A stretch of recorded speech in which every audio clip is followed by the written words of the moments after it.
Hello everybody and welcome to another Fuzzball stream. Today, because it's Valentine's Day, a very special day, we are going to be playing some Monster Camp, the sequel to Monster Prom. Good old competitive dating sim for us single and lonely folk to make ourselves feel better by dating monster guys and girls. And I'm playing alone, obviously, because I have no one to play with. It's COVID. Can't have anybody within 6 feet of me. So, yeah.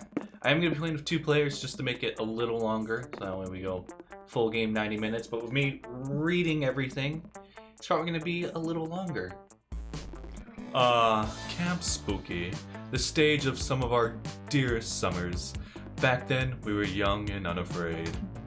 With school far away, everything seemed possible as the sun embraced us on our way to camp.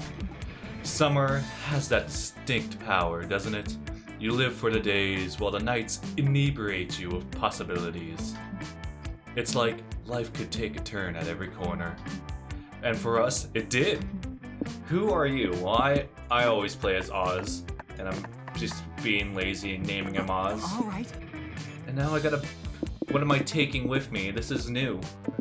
What do I want to take with me? Some swole floaties, a sleeping beauty bag, sketchbook, marshmallows, hardtack, pocket therapist.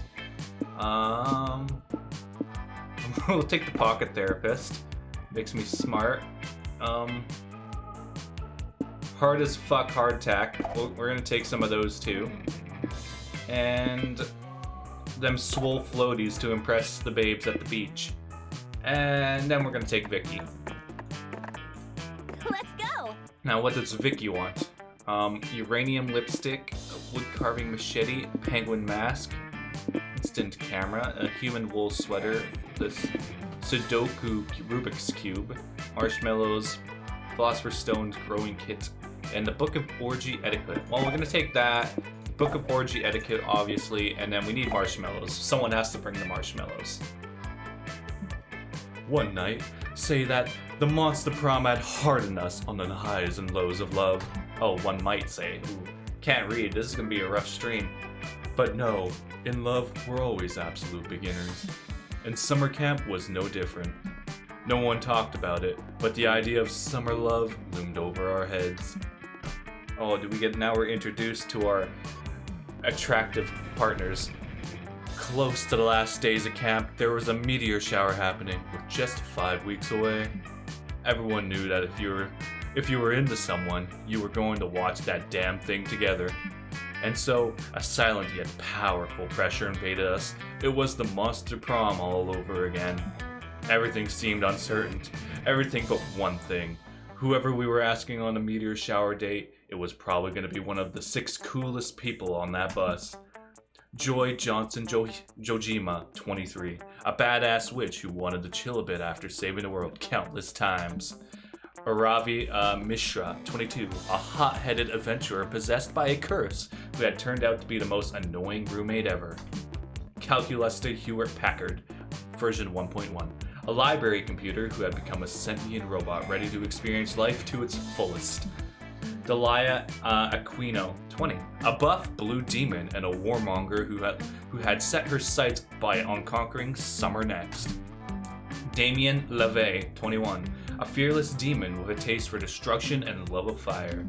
And Mio Belladonna, 23, a Death Reaper doubling as an internet influencer and who is profoundly in love with life and all of its earthly pleasures.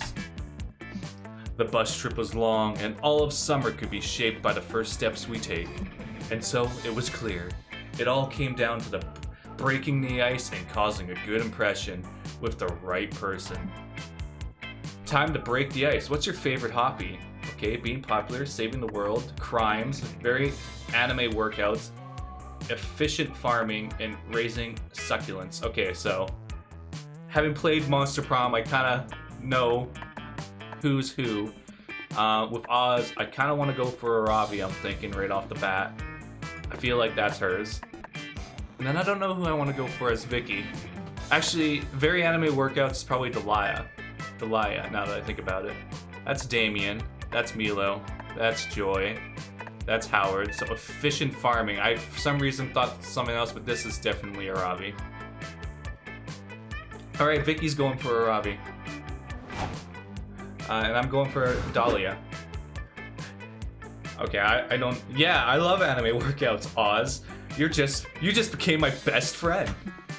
Wait, what even is an anime workout? You picked that option, sure, but I'm willing to bet you're not even 100% certain what it meant. What's an anime workout, you say? It's a workout that's totally anime, like bench pressing, a tree, or doing a magical girl transformation. Okay, magical girl transformations seriously work out your abs and glutes. We should get in some magical reps this summer, Oz. Wink. And Vicky to Arabi. Hey, efficient farming is my favorite pastime too. I even wrote this walkthrough guide on how to do it properly. Are you sure this is a walkthrough? Isn't that... See, this is gonna be rough, I can't read. Are you sure this walkthrough isn't about actually farming, Ravi? It says step 1 is to scour fertile soil. Yeah, I'm sure that's a super important step in looking for viable monsters to grind. You gotta go where their food source is. She's got a point. And step 2 is plow the fields with a sturdy backhoe. To dig up the mole people you're gonna be slaying, duh. At least Vicky already knows what I'm talking about. We should farm for XP together while we're at camp. Leveling up never takes a break. We only had 5 weeks left to woo our crushes and conquer their hearts. But as I already said, we were young and unafraid, and we were ready to start.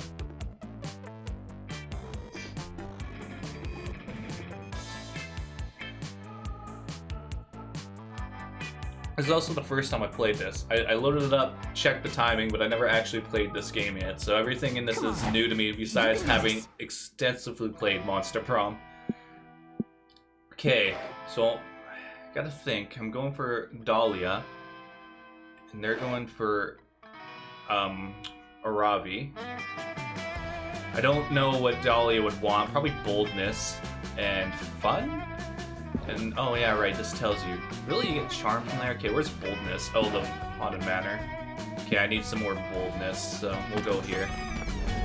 While wandering the Haunted Manor, you're ambushed by a group of evil spirits. You put up a good fight, but there's just too many of them. They run away with your immortal soul. Luckily, you always knew this day would come, and you replaced your immortal soul with a Beanie Baby years ago. Good foresight on your part, you gain +2 boldness. Later, you're snooping around looking for spooky things when you run into a 6-foot wall of impenetrable muscle. Hey Oz, what are you screaming for? This place isn't that scary. I mean, I'd be pretty scared if you ran around the corner wearing that, not gonna lie. What's like a few severed heads and visions of my grandma screaming in horrendous pain are gonna freak me out. We're from, you can buy that stuff at IKEA. That is, what the hell is that? Me in 20 years? No, I can't lose my buff, terrifying blue beauty, I guess. Woo. My swollenness is my best feature. I mean, you're damn right. I don't know whether I should be offended or smug that my appearance is your worst fear. What are you doing here, daddy's boy? Someone shut off the AC in your private condo? No, I came here from the same reason I go anywhere. I wanted to set shit on fire. But apparently this building is flame retardant. I held a blowtorch next to the wooden staircase and nothing happened. It was the scariest shit I've ever seen. No, you tramping around here without makeup is the scariest shit you've ever seen. Ha! Burn. Shut up! Don't say burn, that word has no power here.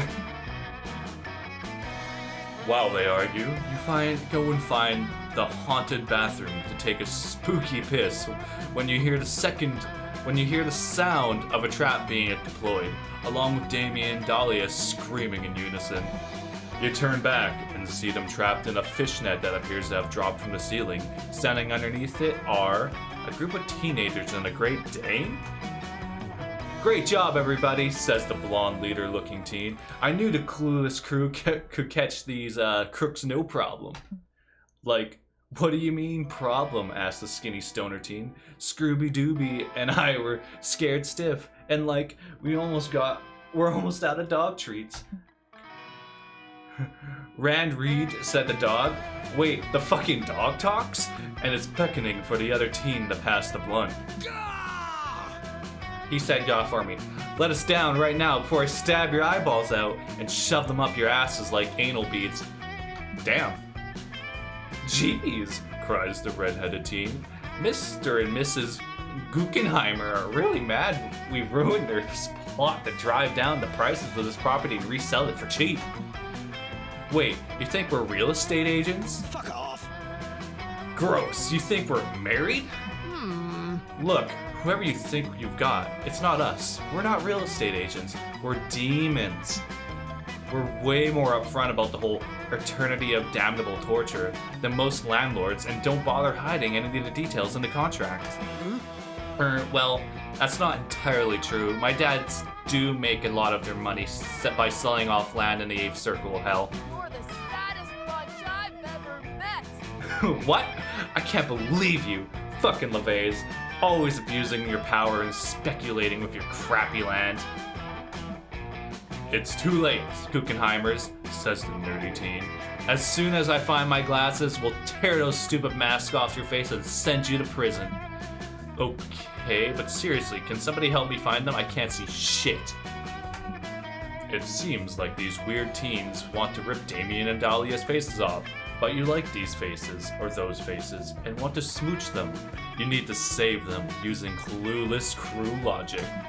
Alright, so transform your skull into the head of a real estate agent so you can rip off your own face and present yourself to you as a true villain, or point out that it's problematic that these kids invade people's homes, trap them against their will, and rip off their faces without their consent. Who's the real criminal?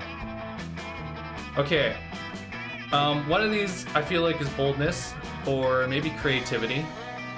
And this one is probably smarts. So if this one is boldness, and I don't pick it, and I'm fucked. But I also kind of don't think it is boldness. That one could also be smarts too. This one, I'll go with this one. It's smart. The other one was not boldness. Woo! Got it. What? Cries the leader. What are you talking about? We're only solve mysteries in pursuit of justice. Oh, I'm so guessing you had a warrant to search this property for shady real estate agents? Well, no, says the redhead. We just kind of had Scraggy and Scrooby dress up like janitors here to clean up the house. They snuck us inside. What was your evidence even? Did you know the Guggenheimers were gonna dress up like sexy arsonists in a walking blue fashion catastrophe? Whoa, Damien, calm down. You're talking about my romantic option here. Not exactly, said the nerdy one, but we do have a lot of evidence. Most of it's circumstantial, sure, but we have 2 eyewitness accounts from the unfriendly auto mechanic and the crazy old White House operator with the glass eye. And I want to know, what's up with the talking dog? Is it like a were-dog or a really fucked up hairy kid or something? Not rocked up, you're rocked up. Oh, that's one we don't really know the answer to, says the stoner. He just kinda talks, but in a funny speech impediment-y way. Go home, loser. Wait, so let me get this straight. You guys are super into solving mysteries, but none of you ever thought of solving the mystery of why your dog can talk? You're the saddest Are you bunch guys I've sure ever you met. don't just like breaking into abandoned property and ripping people's faces off? This seems to have created quite the identity crisis among the clueless crew. Everyone is silent. Even the dog has stopped talking. Hints. Even the dog has stopped taking hits of his blunt. The teens untie Damien and Dahlia. The blonde says, gang, maybe we should split up. While we devote some time to introspection and deconstruction of our problematic behavior. Damien and Dahlia are happy you saved their faces, and later you get an advanced copy of Scrooby Dooby's new book, Those Meddling Self-Doubts, We've Learned in Rarity. It's actually quite enlightening read, and it gives you +3 smarts. Alright, and Vicky is going for a Aravi now because I fucked up the first screen. And I feel like Aravi is definitely fun. And maybe boldness too, but we'll go get some of that fun in the woods. This is smart, it's the wrong one. Shit. Clearly I don't read things. Okay, when I get a chance, I'm gonna turn the music down slightly because it is loud as hell. That day, in the woods, you find a mysterious portal to an unknown dimension. Whoa! You're not so stupid that you jump into it yourself this time. So you decide to tie a chipmunk to a string and throw it in there. You pull the chipmunk back, expecting it to be dead or at least warped by the interdimensional travel. But it turns out that whatever is on the other side of that portal might taught the chipmunk calculus and some very cognate arguments about gender identity. You and the chipmunk have a long, insightful conversation, and he helps you with your summer school homework. You gain +2 smarts. You're hoping to run into your gal Aravi, but so far she hasn't been any of the places you expect. The mines, the dungeons, the forest. You heard Camp Spooky was doing this arts and crafts pop-up session, so you go over to pass the time and are shocked to find Aravi already there. Hex in the house! Yes! This slumped, molded earthware masterpiece is one of my finest works yet. Sup, loser? Well, hello there, Vicky. Welcome to my purgatory of boredom and suffering. You mean your craftatory pot dump and creating? No, I meant what I said the first time. In that case, can we make no complaining our next rule of compromise? Because you're harshing my pottery buzz. You see what I have to put up with? Hex gets super into any random activity they see on TV and immediately wants to go try it out. Unbelievable! They watched a documentary on Mesopotamia and all they took away from it was pot, and immediately threw themselves in this obnoxious new hobby. They've been leaving little curse-shaped clay prints all over my nice adventuring gear, which you've been wearing because I graciously agreed to accompany you on quests, just like you graciously indulge in my hobbies too. See? That's how this give and take works. Well, I want to give you a punch in the face and take all this clay away from you so we can do something less boring. You think watching paint dry is boring? Try watching clay dry. At least if painting has a picture of something. Move on! Why can't you let yourself enjoy my newfound love of pottery? Pots are beautiful. Yeah! The only time I ever care about pots is when I can smash them and get rupees. That may be the only circumstance in which Aravi cares about pots, but one circumstance is better than no circumstance, and you know just how to use it. Alright, guilt trip. Ask Aravi to make pots and give back to the poor old man whose hundreds of pots she's broken over the last several months. Look at that face Aravi has too. She is about to snap. And fuck guilt. Aravi should make her own pots and then break those to get rupees. Infinite money. Okay, guilt trip feels like a charm. This one, I don't know if this is boldness or fun. But fuck pots. Whoa, It was bold. pal material. I wanted to side with Aravi anyways. Oh wow, Vicky, you're some kind of adventuring genius. Why did I never think of that? Maybe because that's like definitely not how that works. Psh, you have little faith. You'll be eating your words in a Cheeto M&M bagel sandwich. I do love those. Free XP for What? everyone. When I come out of this situation with unlimited money, you and Aravi sit and begin making a pot together, ghost style, at the pottery wheel. It's super romantic. Yeah. I'm not gonna scream this out. I'm going to dive into an entire chamber full of rupees and swim through them. Or at least it would be if Aravi were slightly less fixated on the prospect of infinite money. But you guys are still getting to touch each other and stuff, so whatever. You and Aravi finish crafting your first pot. It's not terrible, it's not perfect, but some of those flaws could be hid with a proper glaze. No glaze, just smash! Aravi smashes her pot before even taking it off the wheel, and yet... Holy shit, how How were those rupees in there? Did you put them in when I wasn't watching? Level up, loser. Nope. It's like you've never been on an adventure before, Hex. Smash Pots gets rupees. I'm amazed. I don't know what to say. We are totally winning our lane. Say you'll watch me make the shit out of, and subsequently break the shit out of a whole bunch of rupees spawning pots. Arabi goes into a pottery making frenzy. Her eyes gleam as she throws pot after pot, both throwing a pot on the wheel and then throwing a pot at the wall. Rupees raining. You know, given the cost of materials, she actually isn't making a huge profit with this strategy. But even as fast as she's going, her pottery technique is actually improving. Like, the lip of that last pot was much more even than the one before, and the thickness is getting more consistent. Sick. In the timeless internal words of the ancient Mesopotamians, hella lip fam, yeet. Hex has a great time getting to review Arabi's pottery skills. Arabi has a great time getting rupees, and you have a great time getting +2 creativity and +1 charm. Damn, fucking 2 for 1. Everybody chooses the movie. Oh wait, I mean, this is when you have actual friends, so we're just gonna go 1-2 every time. All right, now we're at evening. Where to go? Alright, now, my smarts is pretty good, my boldness is there. I don't know what... I want to get fun. Where's fun again? Oh, fun's the beach. Oh, hell yeah. That day, you bring a mega magazine to read by the lake. The cover story is how to gain fun while camping with your 6 hottest, most charismatic friends. Step 1, go to the lake. Step 2, wait. What's that? Was that it? Then why hasn't that worked for you yet? Oh wait, you just gained +2 fun. Thanks, Cosmopolitan. You spot Arabi, Dahlia, and Calculuster, but none of them are making out with you. This is an emergency.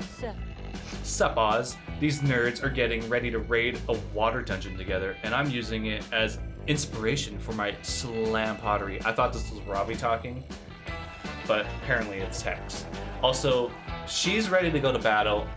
The other two, Dahlia is just ready to swim. I don't know what the fuck Calculuster is wearing. Yeah, normally I just solo it, but I hate water levels. Same. Back to basics. Well, as they say, teamwork makes the dream work. I, unable to dream, so teamwork is the best I can hope for. Calculuster slips on his waterproof case. It's oddly sensual. What? I'm so excited to crush some monsters between my muscular thighs and inspire my allies with song. Introducing Dahlia Aquino, the Barbarian. I will be coming along as the party accountant. The IRS has very strict reporting guidelines for Dungeoneers' income. And I'm going to cause a bunch of problems. Can't have a dungeon without problems. Not since I got saddled with you, at least, alright? Let's get in there before my buffs wear off. My buff never wears off. I'm so excited, I might even have to get naked at some point for tactical reasons. Gah. Treasure, adventure, tactical nudity. You've got to be part of this adventuring party. But they've already got such a strong crew. What role could you possibly fill in this water dungeon? Every party needs a CPO, Chief Puzzle Officer. That's feel like that should be a smart option. What's a dungeon without a dominatrix? Whoa, alright, I'm feeling like that's old. This is definitely smart, so I'm going with that. Ooh, a CPO. I love acronyms. You must be a powerful warrior indeed to have such a title. I love it. You guys seen any loot around here? And I hate doing puzzles, so you're in. But don't you dare try to split any of my loot. Greed before need. You know, he just gave himself that title, right? You can do that? We should all do that. Engaging camp module. Very well. I am the Chief Financial Officer because of my aforementioned accounting experience. I assume the rest of you will choose equally reasonable titles. Damn right we will. I'm obviously the CEO, unless someone else thinks they're better at executions than me. Me, probably, but I will fight you on that one because I am the Chief Friendship Officer. Oh dear. Oh gosh. Oh Oh dear, our titles share an acronym. Would you consider altering yours as to avoid confusion? Yes, because that is what friendship is all about. Ah, hell. Well, I want a title too, okay? I'm the CTO. What does that stand for? Chief Travis Officer. This is Travis. He has to do what I say. Hex gestures towards a white guy in his early 20s. Hey guys, says Travis. I'm so grateful for this professional opportunity. Also, Hex said if I didn't do what they said, they'd eat my happiness. The adventure. Great, Must let's go begin. fuck up some mobs. Armed with your new fancy titles, you venture into the dungeon. All the monsters decline to fight you, explaining that they don't want to upset the chain of command. Arabi takes advantage of this by stabbing them all anyway and stealing their stuff. Score! Thanks to your sweet new titles, you're really able to adventure like bosses. Travis dies horribly, and you gain +2 boldness and +1 charm. Also, that track in the song was literally just like some zombie growling. Brought my first aid kit, just in case. Oh, good job, Vicky. Bring that first aid kit. Again, you're going for Arabi, and I feel like you might need some. We're gonna get you some charm. We're gonna pump those numbers up. You're huddled behind a bullet bunker in the throes of a tail tag battle royale against rival camp. You are sure that this is the end. You've lived a good life, you think. Next to you is a rival camp member, shriveling and crying. Or is that shivering and crying? Out of ammo, why guns are a part of tail tag is beyond your comprehension. This is where we die, Vicky. They sob. Why couldn't Camp Spooky and Camp Rival Camp just make love and not war? You reach for them, as if to bring them into a tender kiss, and as soon as they're in your grasp, you take their tail. Fuck yeah! That gives Camp Spooky the win. Everyone saw your sexy ruse, which also gives you +2 charm. That seems like a very Vicky thing to do. You slip away with Arabi to help her train up her dexterity by repeatedly shooting at her with a potato gun. Hex keeps eating the potato bullets, so nobody's learning anything. But you're still having a good time when... Huh? Hey, why is there a lump in the grass over there? And why is it giggling? Hex is here. Yeah, what's the big idea? I'm only giggling green lump around these parts. A wild Arabi appeared. No, Hex. Don't you see? This must be a wandering monster about to start a random encounter. Quick, let's get the jump on it with knives. Arabi just finished rummaging through her inventory for a knife that does double damage against green when the lump unfurls to reveal itself. Arabi, it's me, Hex. Jesus Christ. Stop, don't stab. Don't you recognize me, Arabi? Huh? Hex? Wait, this sudden green lump can't be Hex. Hex is right here, attached to my soul like always. Are you sure about that? Maybe that's not Hex, but a bear in disguise. It's been known to happen. Duh, I know that. I'm a wildlife expert.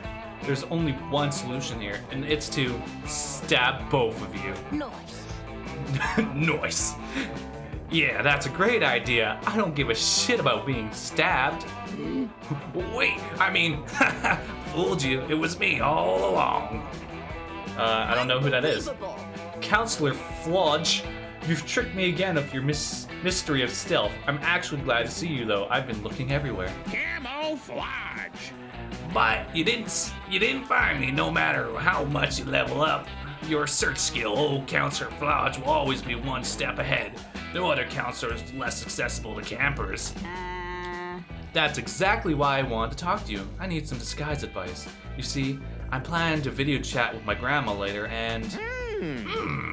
You want to disguise yourself as her so she'll be impressed by your mastery of the art of disguise. You've come to the right place. No. I have a problem, see? Grandma doesn't know I've got a curse, and I'd like to keep her not knowing. She's kind of embarrassed by Hex. Yeah, I mean, we're great pals and everything, but we both agreed we're not ready to take the next step and meet each other's families. But it's not like I can just stuff Hex back into the cursed necklace from whence they came. I need a way to hide them in plain sight. before Counselor Flodge can jump in with some dumb bullshit about changing Hex's skin color to match the environment, you jump in with an excellent suggestion of your own, hopefully. Disguise Hex as a new hairstyle that Grandma is too old to understand. That's a very creative one, I'm gonna say. That's probably creativity. And use a spell to confound Grandma's already not so great sense, so she won't even notice Hex is there. That's... Oh man. That's probably smarts, that one. But I'm starting to think maybe the disguise one could also be charm? I'm pretty sure it's creativity as I'm leaning beside my mic. So I'm gonna go with this one. Proud of you. There we go, smart. Now that's thinking outside the box. I was going to suggest hiding inside a cardboard box. Oh. I didn't know you had such a cool magic spells up your sleeve, Vicky. Right, yeah, cool magic spells. As you ask Arabi to start arranging the call while you do the complex preparation for the arcane magic spell. While she's busy with that, you just fuck with Camp Spooky's Wi-Fi router settings to greatly affect the voice call resolution. Magic. Pretty much is magic. Hi, honey, says Arabi's Gran. It's great to see what is that coming out of your shoulder. Nothing? Who knows? Everything looks blurry. Have you checked your Wi-Fi, dear? Oh shit, Granny's onto us. Yeah, the Wi-Fi is probably blurring your vision. Totally, it's definitely not at all a magic spell. Arabi turns to wink at you. Magic spell? What are you talking about, child? I've ditched the grandma voice. Just check your router or something. Oh, I'm not hitting enter. The router, sure. Yes, Grandma. That might be that. The call is failing. Sorry, love you. Bye. Arabi hangs up on her grandma. Oof, that was close. Expert hiding. I don't believe it. You managed to confound her senses without even using a proper disguise. It was unorthodox, but I must admit, it worked. Fuck yeah, it worked. Ah, poor Grandma. Wi-Fi, router. Old people just don't understand magic modern spells anymore. Yeah. I feel a little bad, but it was for the greater good, dodging her judgment for getting cursed. Or we can just get some bagels. Wait, I've got an idea. What if we get some bagels to forget about guilt and flood and fooling grandmas? You feel a bit bad for fooling Arabi, but Hex was right about the bagels, helping you forget about guilt. Hooray, you've learned nothing. You gain +2 creativity and +1 charm. Let's trade places. Let's not, because again, I'm playing this alone, so this has no point to doing that. Oh boy, this is gonna take us a while. Okay, what the fuck is this? Alright, well, we're definitely gonna hang out with Dahlia and Calculuster. You see Dahlia and Calculuster sitting together. Dahlia is showing Calculuster all her Monster Scout badges, pulling them out one by one, as if they're priceless treasures. Fantastic! And this is my brownie selling badge. I got it by selling the most brownies out of all the Monster Scouts. I am impressed with your thoughts and actions. That's lovely, Dahlia. What about your entrepreneurial success strategy for selling these brownies? Actually, Polly helped me with this one. She said she added a secret ingredient to the batter. Whatever it was, people bought it by the buttload. Oh, I see. I've got tons more. This is my brush your teeth 3 times badge, and here's my shower every day badge, and my K-Beauty skincare queen badge. Is this what people call camping? Are all of these Monster Scout badges predicated on completing basic organic hygiene? Not always. Here's my repurposed an entire skeleton badge. I got that by training a human skull into a cereal bowl, or turning his spine into a walking stick, and I used his ribs to make a cool xylophone. I love necro arts and crafts. Oh dear. Oh gosh. Oh no. Oh dear. Was the human already dead when this happened? Well, duh. He was actually a twofer. I got his skeleton by completing the rob a grave before the funeral was over badge. Coach was super proud of me, and I think the widow took it pretty well. Let's get some badges! I have lots of the badges already, but there are still so many more to achieve. But Dahlia Aquino never gives up. I've got to earn them all. Friend Dahlia, I appreciate that you have thought to share this very important thing with me. Of course, buddy. What are friends for?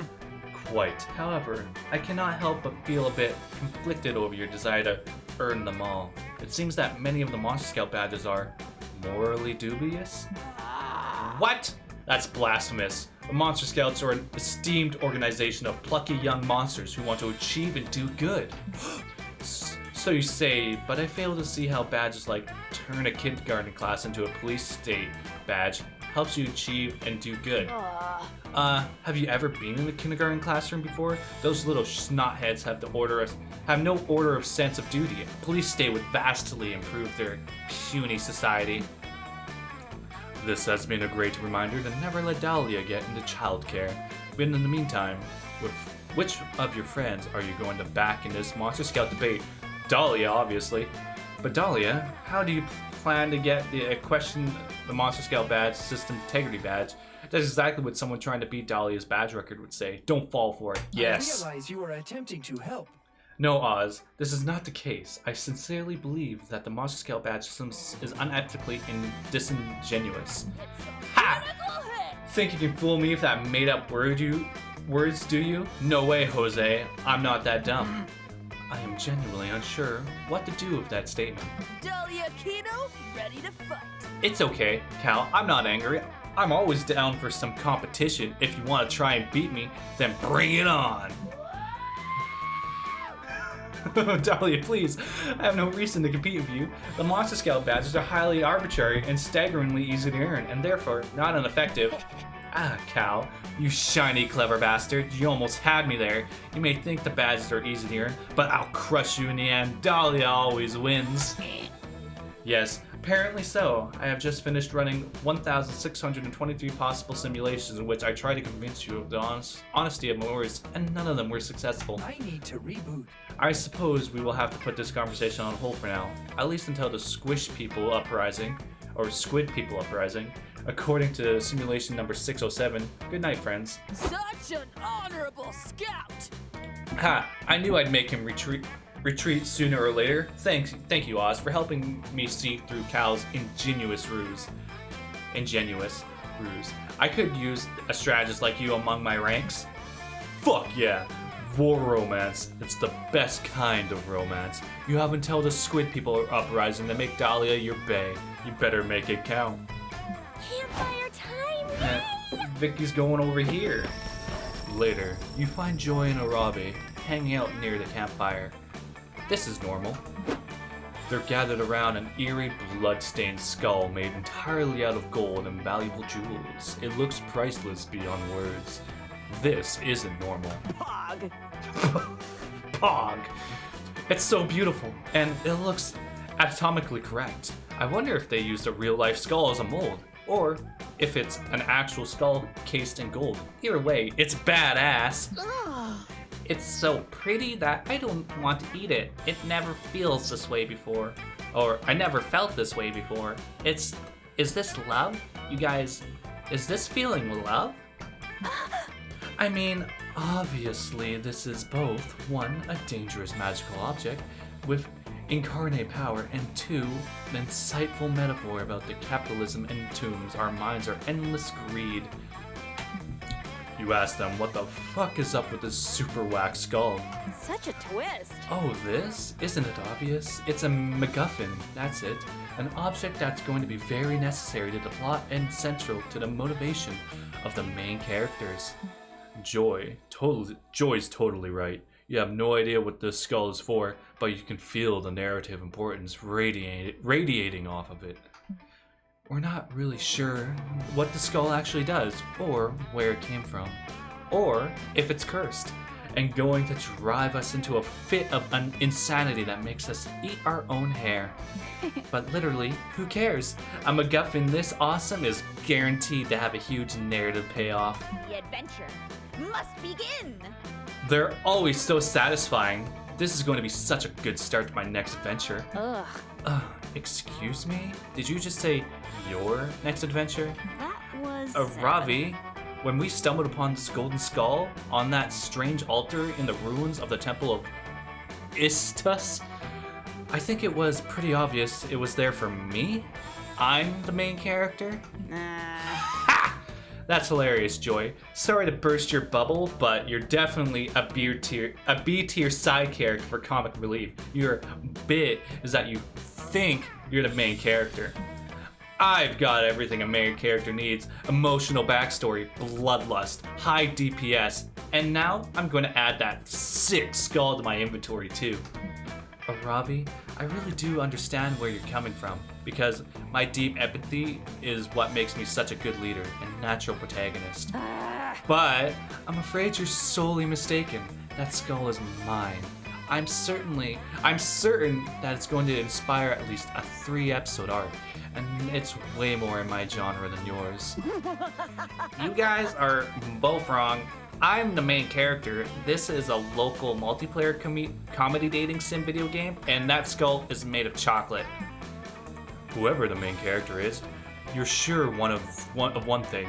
It's not you. So help it decide which one of these honeys gets that MacGuffin. Arabi, obviously. Something this heavy is going to take up at least 3 inventory slots. Joy's the one here with the required inventory space. Nope. According to D&D Beyond, this item has a +3 constitutional modifier, and it's best wielded by someone with a high armor class. Only Arabi could use it properly. So you know what? We can't check the inventory space of either, we don't know that.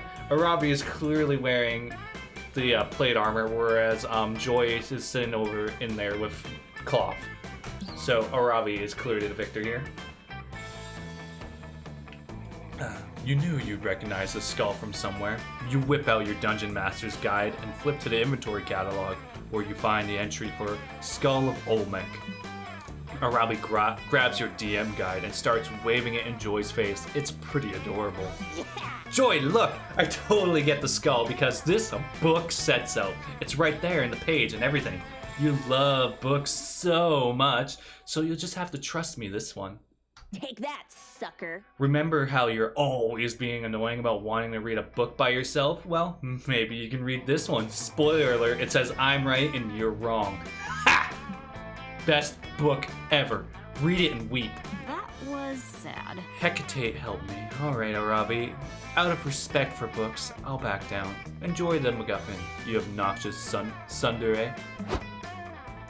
Joy leaves, and you're expecting Arabi to investigate the skull, but she's way more interested in your DM guide.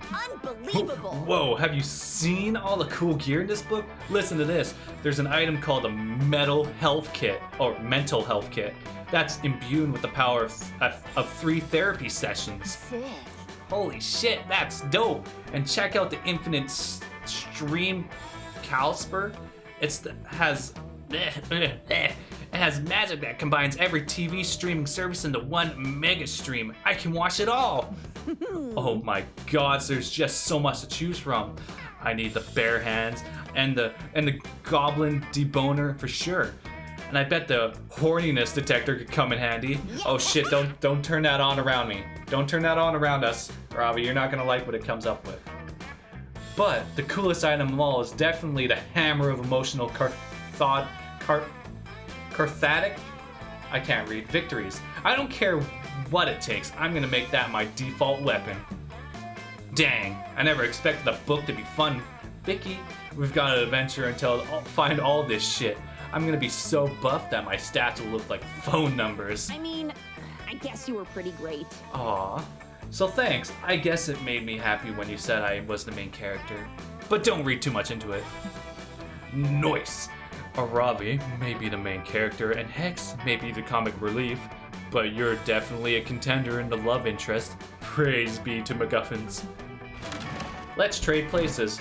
Let's not and say we did. Holy shit, it's taking me 45 minutes to get through one part. You can do this. I might be late to the NASCAR race at this rate. Alright, again, we want fun. We're gonna crank that fun stuff up. You decide to go relax in the lake for a bit. Camp Spooky gets pretty crazy, so it's nice to just float on the water and chill. You end up falling asleep and wake up to realize that you floated halfway across the lake, straight into a crab rave? Ooh, excuse me. Crabs are just as confused as you are, but they invite you to rave with them. Their party is surprisingly popping. You gain +1 invite to the next crab rave and +2 fun. You're minding your own business, smelling people. You're minding your own business, smelling people when Dahlia grabs you and drags you to the lakeshore. Best summer. There you are, Oz. Once more, I need you to help achieve the best summer ever, critiquing my rock skipping technique. Dahlia skips a rock straight upwards. It disappears into space. Moments later, you notice a faint glimmer in the sky. It's not Dahlia's rock, or the satellite Dahlia's rock destroyed. It's a meteor. It crashes into the woods on the far side of the lake, turning them into a giant bonfire. Yes! Ultimate campfire! Quick, tell me some campfire stories, but very loudly. You're about to tell her the one about the horny summer campers who finally boinked when you're distracted by a glowing figure approaching you across the lake. Greetings, says the figure in a warm, booming voice. It is I, Calor, Herald of Summer. Calor, it's an honor to meet you. Can you critique my rock skipping technique? I am here on a much more important errand, says the spirit. Your passion for achieving the ideal summer has moved me. I have a quest for you. I have grown weak as late due to the lack of worship. The heralds of the other seasons mock me and drain my power. I need you to destroy them. I will do it, noble hot man. Voice crack. I was going to say, talk to them and ask them to stop being such jerks, but honestly, that sounds great if you're up for it. The first herald you must defeat is Vern, Herald of Spring. He's in Florida. Good luck. I make my own luck out of blood. Blood! Moments later, you're face to face with Vern. It turns out traveling to Florida is easy, and you're just a mix of traveling to Florida is easy. You just mix a can of Bud Light with cough syrup and you're there. What's up, bros? Says Vern, while shotgunning a hard seltzer and thinking about boobs. Here to defeat me on behalf of that nerd Calor. Yes, and also to get a tan. A good tan is critical for the best summer ever. Ha, says Vern, doing 3 keg stands at once by the grace of his divine might. Suck my Easter eggs, losers. No one can defeat me, he says. I'm gonna live forever. Spring break! Whoa! You'll just see about that. It so happens that you know the perfect technique for defeating the Herald of Spring. Remind him that spring is just the lame opening act for summer. Oh shit. Destroy the mad's fucking being and allergies.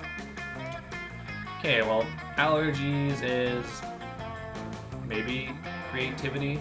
This one is probably, I don't know if this one would be charm, but we're gonna go with this one. So smart, nice. What? Says Vern, taking a selfie next to his passed out friend's penis. No way, spring is the tits. Really? Then what are you doing last spring? What were you doing last spring? Well, you know, spring break, baby. Aww. Spring break is the 3rd week of spring. What were you doing before that? Planning for spring break, obviously. And after spring break? Remembering all the good times I had at spring break, obviously. I mean, it's not like anything else ever. Oh my god. You're right, says Vern, sending his 13th consecutive unanswered text to his dad. Spring is a bullshit season. You're the saddest bunch I've ever met. Yeah, she summed it up right there. That's right, you over-pollinated weakling. Spring is the coward season. It's such a pathetic excuse for a season. It even makes the clouds cry. April showers bring May flowers. Kiss my blue ass. If I want May flowers, I'll buy them in the store in July. But, stammers Vern, forlornly duct taping a 40-ounce to each hand. Spring break is the season where all the animals fuck. Fucking is pretty cool, right? You need a season to tell you when to have sex? What are you, crops? Do you have an egg timer wired to your dick so you just, oh my god. With a calendar every day to see if it's time yet? I don't have a dick, says Vern. It's the divine embodiment of the season of spring. Please don't tell my bros. Summer Oh, forever. well then. Alright, unless you submit to the glory of summer. Fine, whatever, sighs Vern. Summer's when I was planning to do Itzbin's anyway. Vern solemnly dissolves into a vortex of divine pink energy. Dahlia high-fives you so hard your hand grows a beard. Damn, this is only the start of a grand adventure. You gain +2 fun and +1 boldness. Zap! Zap! Alright, Vicky, you are definitely going to need boldness, I'm thinking now, so you're going to the Haunted Manor. That day, you venture into the Haunted Manor. Everything is going fine. You're reassured on how brave you are. When suddenly, a ghost, or is it someone wearing a blanket with 2 holes, so hard to tell the difference, appears and whispers in your ear. Remember that day? One day you'll be long gone and no one will remember you. All the struggles you've endured to become a better version of yourself, both personally and professionally, will eventually mean nothing.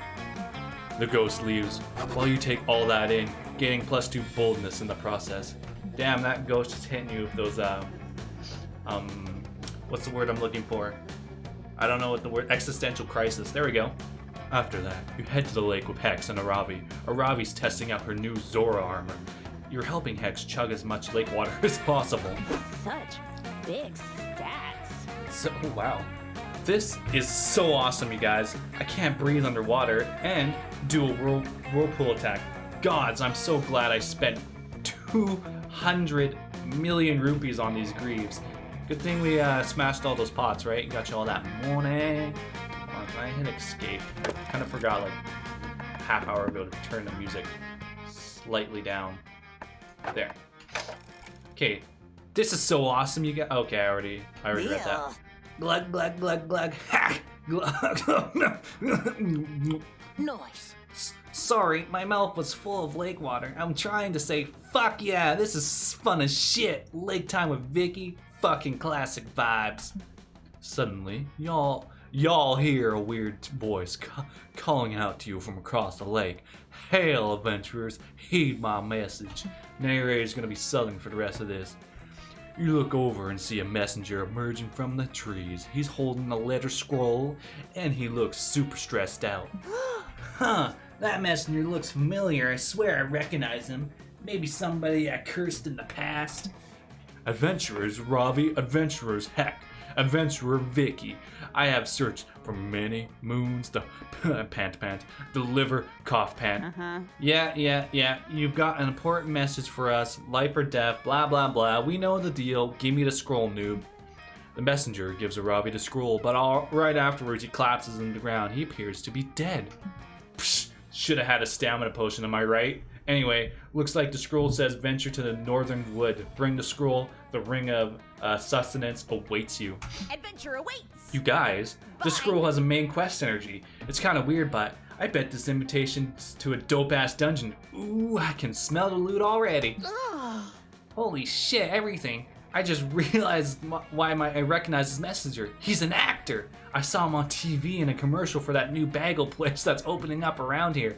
Damn, Hex really likes them bagels. Then, if he's an actor, that can only mean the Ring of Sustenance is the new bagel store. Aravi, that scroll is a dope-ass guerrilla marketing advertisement. Yes! Ugh. Oh no.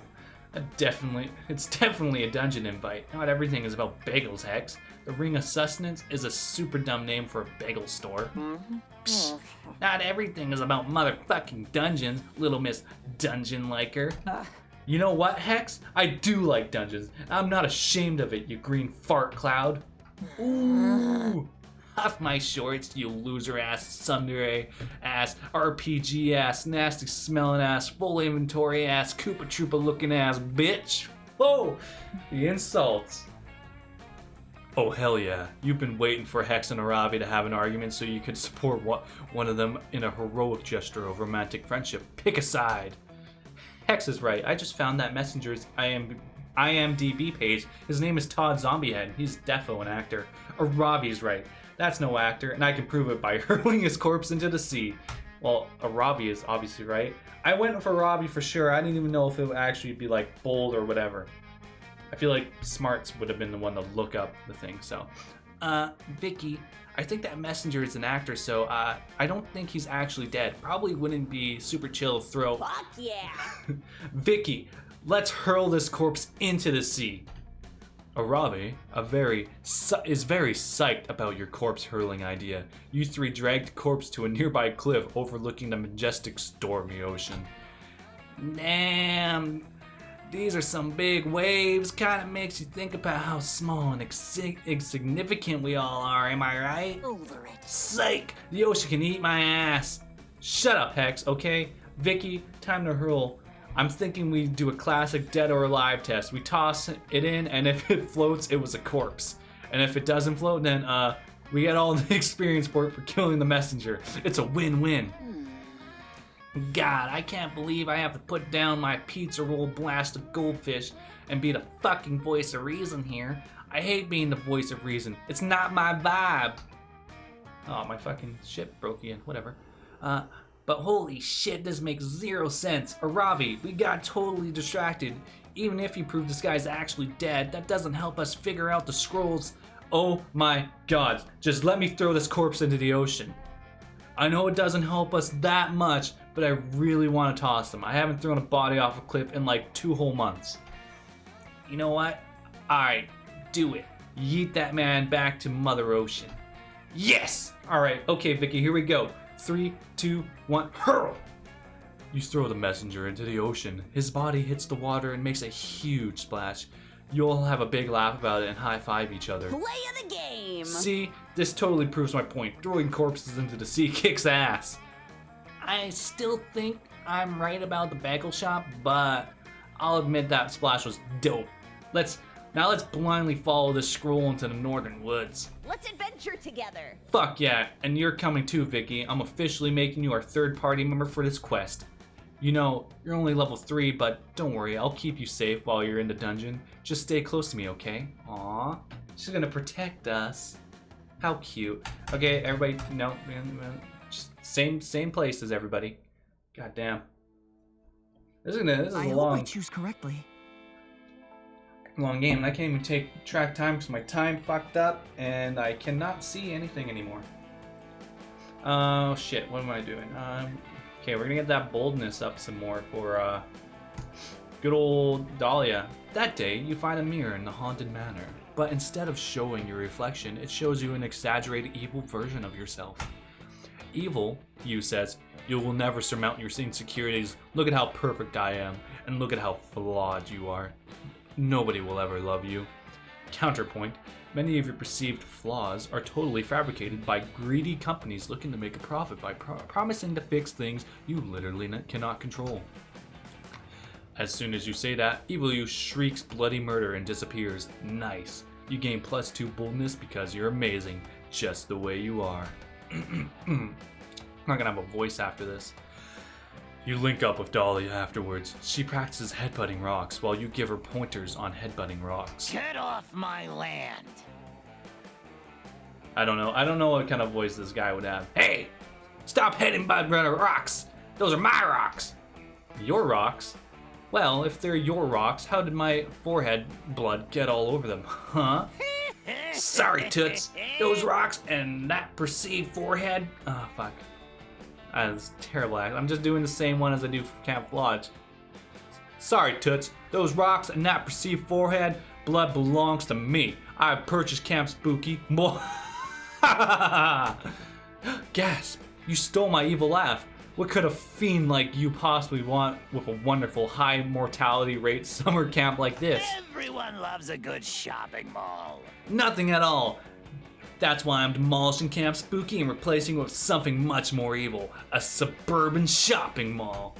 But no Camp Spooky means no classic summer camp experiences, and no classic summer camp experiences means no best summer ever. This is camp! I won't allow it. I will defeat you in glorious single combat, and when I'm through with you, your broken bones will be broken bones. Well, we'll have broken bones. You did the laugh for me, I don't have to do it. You think mere violence can stop me? Well, please, if you break your bones, I'll just buy replacement bones from a destitute millennials. Cap Capitalism always wins. Your physical attacks are useless against me, Dahlia. For the true source of my power is capitalism itself. Capitalism has no bounds. Alright, I have to go run an errand real quick. Someone told me there's still a rainforest that hasn't been burned down yet. I'll be right back with this bulldozers. Oh, man. No, I can't let him win. I'm allergic to letting other people win. Excuse me. If he's right, though, my fists are useless against him, unless I defeat capitalism first. Yeah, down with the bourgeoisie. Or, I don't remember, I'm pretty sure it's the bourgeoisie. But hey, but how can I attack something that has no bones? Surely capitalism must have a weak point, if only I knew what it was. Ooh, you have an idea. Capitalism's weak point is... Capitalism depends on the void in our souls which we fill with consumer goods. That's it, weakness, fill the void. It's genitals. Okay, well this one is definitely...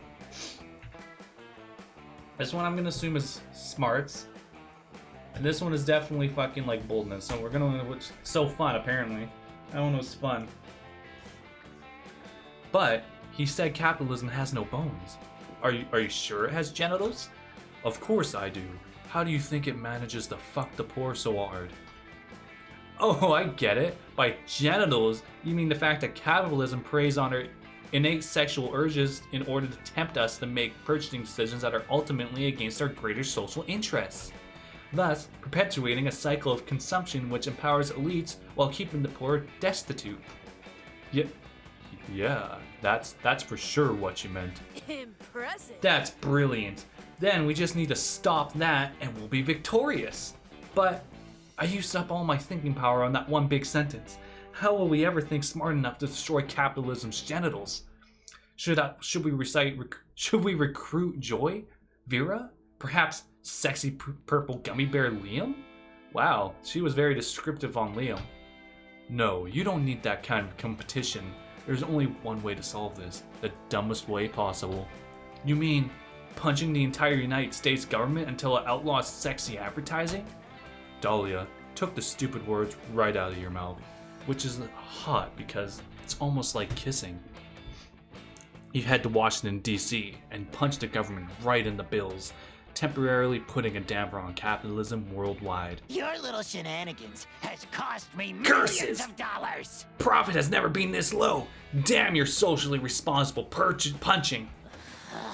You win this round, summer campers.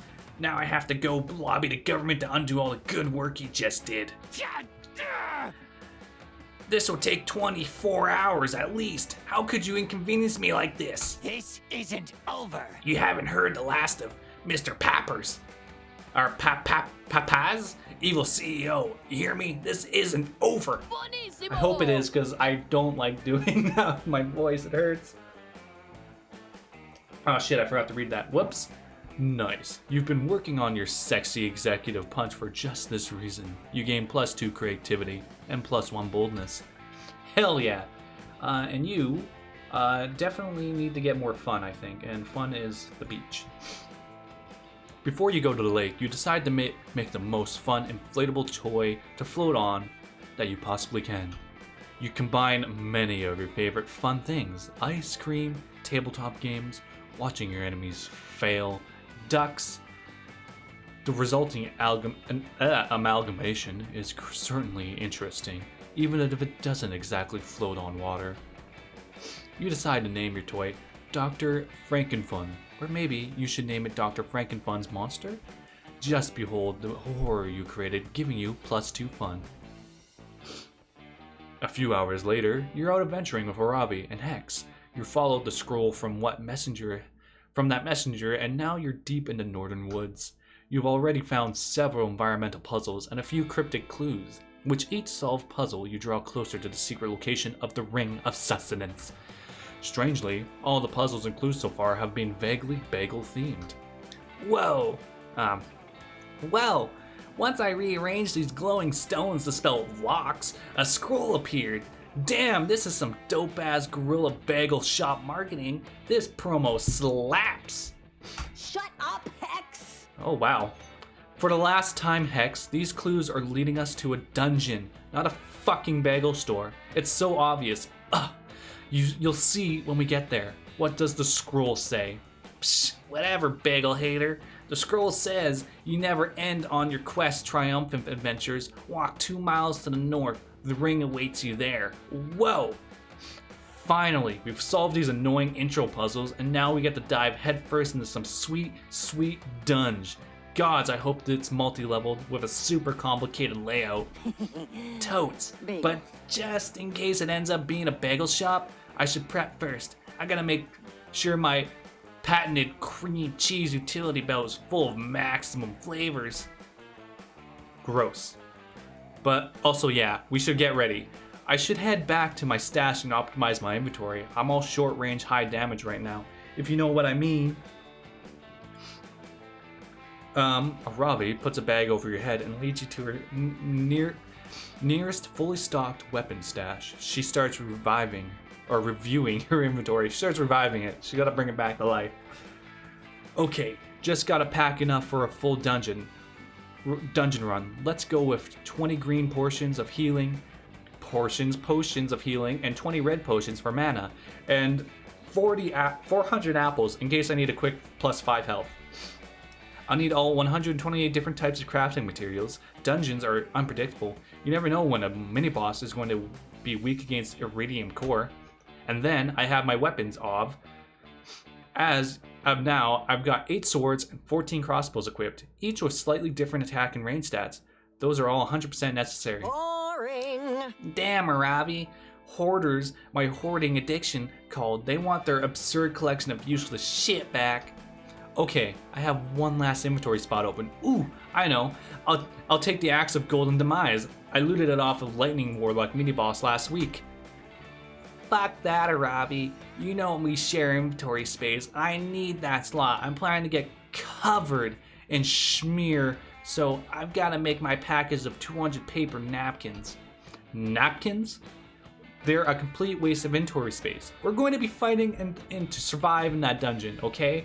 I don't have time for your snack food nonsense.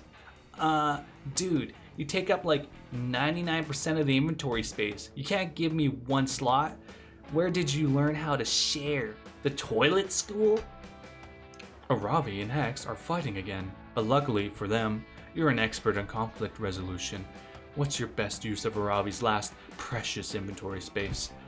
I don't know what her last precious thing should be. I'm just checking to make sure I actually have sound. Hex, the Axe of Golden Demise isn't for slaughtering enemies, it's for slaughtering bagels by chopping them perfectly in half. Aravi, napkins are just tiny shields. They might not give a huge defense boost, but if you got 200 of them, mamma mia, that's a lot of shield. Now, which one of these is which? I feel like the bottom one is maybe creativity or smarts. I don't want to fuck this up either, because then I lose this like quest line. Might get another one. I don't know how many more things I have left to go through. Slaughtering enemies for slaughtering bagels, and then perfectly in half. That's kind of smart. But my smarts is not very, well, it's not the highest. Napkins are just tiny shields. This one seems like it's creative, which is probably the same. We're gonna go with this one. Good. Bold, nice. Seriously? Using a napkin for a shield? That's totally bullshit. I mean, I guess you could technically equip a napkin, but it wouldn't. Come on, Aravi. Aravi, aren't you always telling me not to judge a weapon by its flavor text? Come on, let's test it out. Ugh, fine. Just to prove that this is a completely useless inventory item, I'll equip a napkin as a shield. There, done. Now go ahead and attack me. I'll prove it doesn't. Rah! Death Tackle! Hex uses Death Tackle. It's super effective. Aravi takes negative 4.99998 points of damage. Whoa, Aravi, are you okay? I went into a little bit of a battle fog there, kinda blacked out. Hex, it worked! Did you guys see that? I took, oh god, 0.2 less damage points than usual. If these napkins each have a 0.2 base defense modifier, and we have 200 of them, oh my gods, I can get a multiplier stat boost if they're equipped simultaneously. Power up. A single napkin is pretty weak, but if I did my math right, a stack of 50 napkins could actually give decent defensive bonus in battle. Yeah, see? 200 napkins worth of defense taking up only 1 inventory space? That's a goddamn bargain. Whoa, this is sick. I'm in. Let's take the napkins. I needed to round out my defense stat anyways. Psst, Vicky. Thanks for tricking Ravi to make me happy. You're chill AF. When we get to the bagel store, I'll give you a lick of my schmear. Oh my. Once again, your conflict resolution skills have saved the day. Now prepare yourself. The ring of sustenance awaits. Let's trade places. Let's not. Or else I will become confused. And we got the campfire. Oh my god, I have to go through 6 more fucking days. Or 6 more events. Holy shit. I mean, I've only gone through 4. Okay, whatever. We'll be fine. Obviously, we're going to Dahlia and Milo. You're looking for a spot to chill by the campfire when you see 2 beautiful angels. Oh wait, that's just Dahlia and Milo. Fancy meeting you here. Oh, Oz, come over here. I'm giving Dahlia a crash course in social media marketing, and we could use a note taker. Now, Dahlia, I've completed an audit of your social feeds, and frankly, I've noticed a lot of room for improvement. Metaphorically speaking, you're still in a digital cocoon. And I'm going to feed you metaphorical leaves until you form a metaphorical chrysalid and emerge a metaphorical butterfly of new media. Milo, you're one of the most trusted advisors, mainly because you remind me of an owl. People of owl energy are very wise. No one is ready But for Dahlia. I just don't get it. What does my hell Twitter feed have to do with my ultimate goal of conquering the 8 circles of hell and declaring myself Queen Eternal? Dahlia, if you want to be queen, that means your reputation is more important than ever. You have to project a compelling brand image to garner political clout.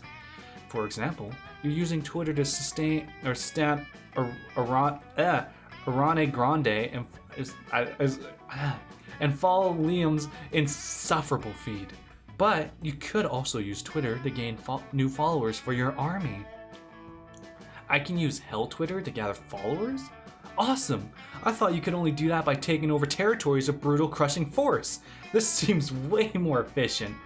Let's do this thing! Make me a media butterfly or whatever. Magnificent. Perf. I think it's time for a total brand refresh. How about we reintroduce you as a fitness influencer? You just have to promote protein powders 2 or 3 times an hour. Nice! And I can post about my daily workout regime killing something bigger than me. I know I'm done when I'm holding a skull in my hand. That might be a little off-putting to some demographics. Remember, we want people to connect with your brand. Maybe we can introduce a relatable hobby. Do you crochet? Yeah, how do you know? I usually harvest the intestines of my defeated enemies with crochet nets, which I use to trap more of my enemies. Now that's relatable content. Hashtag reduce, reuse, recycle, come on. Okay, yikes. On a few levels. Maybe we should just focus on the basics. How about a regular live stream schedule so your fans can get to know you? Oh, live streaming? I love the live stream. I love live streaming my enemies. That's when you stream the life out of somebody by slowly draining their blood, right? This is so awesome, Milo. I can't wait to pin my block list to my wall for some live streaming. Not that these two are on the same page. They're not even on the same book. And Dahlia's book is probably made of flesh. Time for a suggestion of your own. Dahlia's most mysterious and alluring trait is the silent H in her name. Start planting silent H's here and there for no reason. People will be caught off guard. Dahlia's brand is intensity. From now on, only tweet in all caps. People will love it. All caps tweeting? Whoa, that's a genius idea and I'm totally on board. For me, because lowercase letters are a sign of weakness. It's not a genius idea, you two out of touch ruffians. All caps is childish. It accomplishes nothing. All caps is a sign of deep passion. It's inarguable, it's beautiful, it's powerful. It's writing style of the gods. Name one single god who has ever used lowercase letters, ever. You can't because uppercase is the best. Bwahahaha. How tasteless. At this point, you're just being irresponsible. I'm leaving before you corrupt all my remaining grammatical standards. They're frail enough as it is. Milo leaves, and Dahlia starts immediately tweeting a bunch. Her feed is now all caps all the time. Okay, I just tweeted, can't wait to pillage cities this weekend. Haha, we'll pillage so hard that smell of death is everywhere. And here, what do you think of this draft? My fave part of overthrowing kingdoms is killing anyone who doesn't join my demon army. Hashtag oops, hashtag LOL. Let's seize the summer! Wow, I had no idea that tweeting could be so much fun. It's like I can put my thoughts out there the same way I hear them in my head. Ooh, okay. Dahlia's followers don't seem to mind her all-cap style. It's almost like they follow Dahlia because she threatened to kill them or something. Yay. Ooh, Oz, check this out. Some egg account just called me obnoxious. Joy calls me that one all the time, so it must mean something good. Dahlia tweets, I like you, Oz, which admittedly sounds a lot better in all caps. Nice. And we'll go talk to Aravi and Calculuster. You just filled your quarterly review. It went awesome. Your boss thinks you're doing a great job playing this video game. You're hoping to celebrate your corporate competency with some pals, and good news, you find Aravi and Calculuster by the campfire. Excited for our food truck. In conclusion, those are 18,208 reasons I have collected to convince you that we should paint our food truck the statistically best color, burnt orange. This is so fun. Sounds glorious, Cal. Gods, this food truck is gonna be so sick. I'm gonna reach level 18 in my merchant skill tree so fast. Guys, oh man. I think I give Hex a slightly different voice every time. Guys, I just had the thrillest food truck idea. We should sell mini Victoria sponge cakes for desserts. There were technically challenge recipes for the GBBO Season 5 finale. So dope. Whoa, Hex watches the Great British Bake Off? That's your favorite show. You give them the secret GBBO handshake. All true cakeheads know. Nice! It's sick that you like GBBO, Vicky. I honestly love reality TV in general. I'm watching The Best Thing right now. You guys seen 90 Day Adoption? I have not seen it. I'm aware that the show exists, but I've been unable to watch it due to my current parental control browser settings. Yeah, I haven't seen it either, really. Reality TV bores the shit out of me. They always edit out the really good violence. Holy shit, you guys aren't watching 90 Day Adoption? It's the ultimate reality show. And now I'm going to tell you everything about it, and you can't stop me. So basically, the show is like The Bachelor, but for orphans. So each season, there's a new set of parents, and they adopt 6 orphans and choose which ones they want to keep. Here for it. But the crazy part is, the parents have never met each other face to face. They fell in love and got married while only communicating through walkie-talkies. And if the parents don't complete enough intimacy challenges, they have to let their exes raise the children for a day. Needless to say, the drama is absolutely the best part. Error 404. I am pleased that you're enjoying the show, but I'm afraid I may be unable to watch it. I can only process a limited amount of drama per hour. I thought it was safe watching my favorite reality show, Terrace House, but then I had to process all the emotional nuance in the meat incident. I ran out of battery. Yeah, these shows are never worth the time to watch them. It always like one 5-minute clip of a head, but that they just replay over and over. Okay, you guys, I hear you, and I get that the show isn't for everyone, but I haven't even told you about the elimination challenges yet. Just wait till you hear this. Not enough signal to process this. Oh dear, this is stressful. I may be overheating. Is my fan whirling louder than normal? Uh-oh, looks like your two-boned abled friends aren't totally obsessed with reality TV. And that's a deal breaker for you.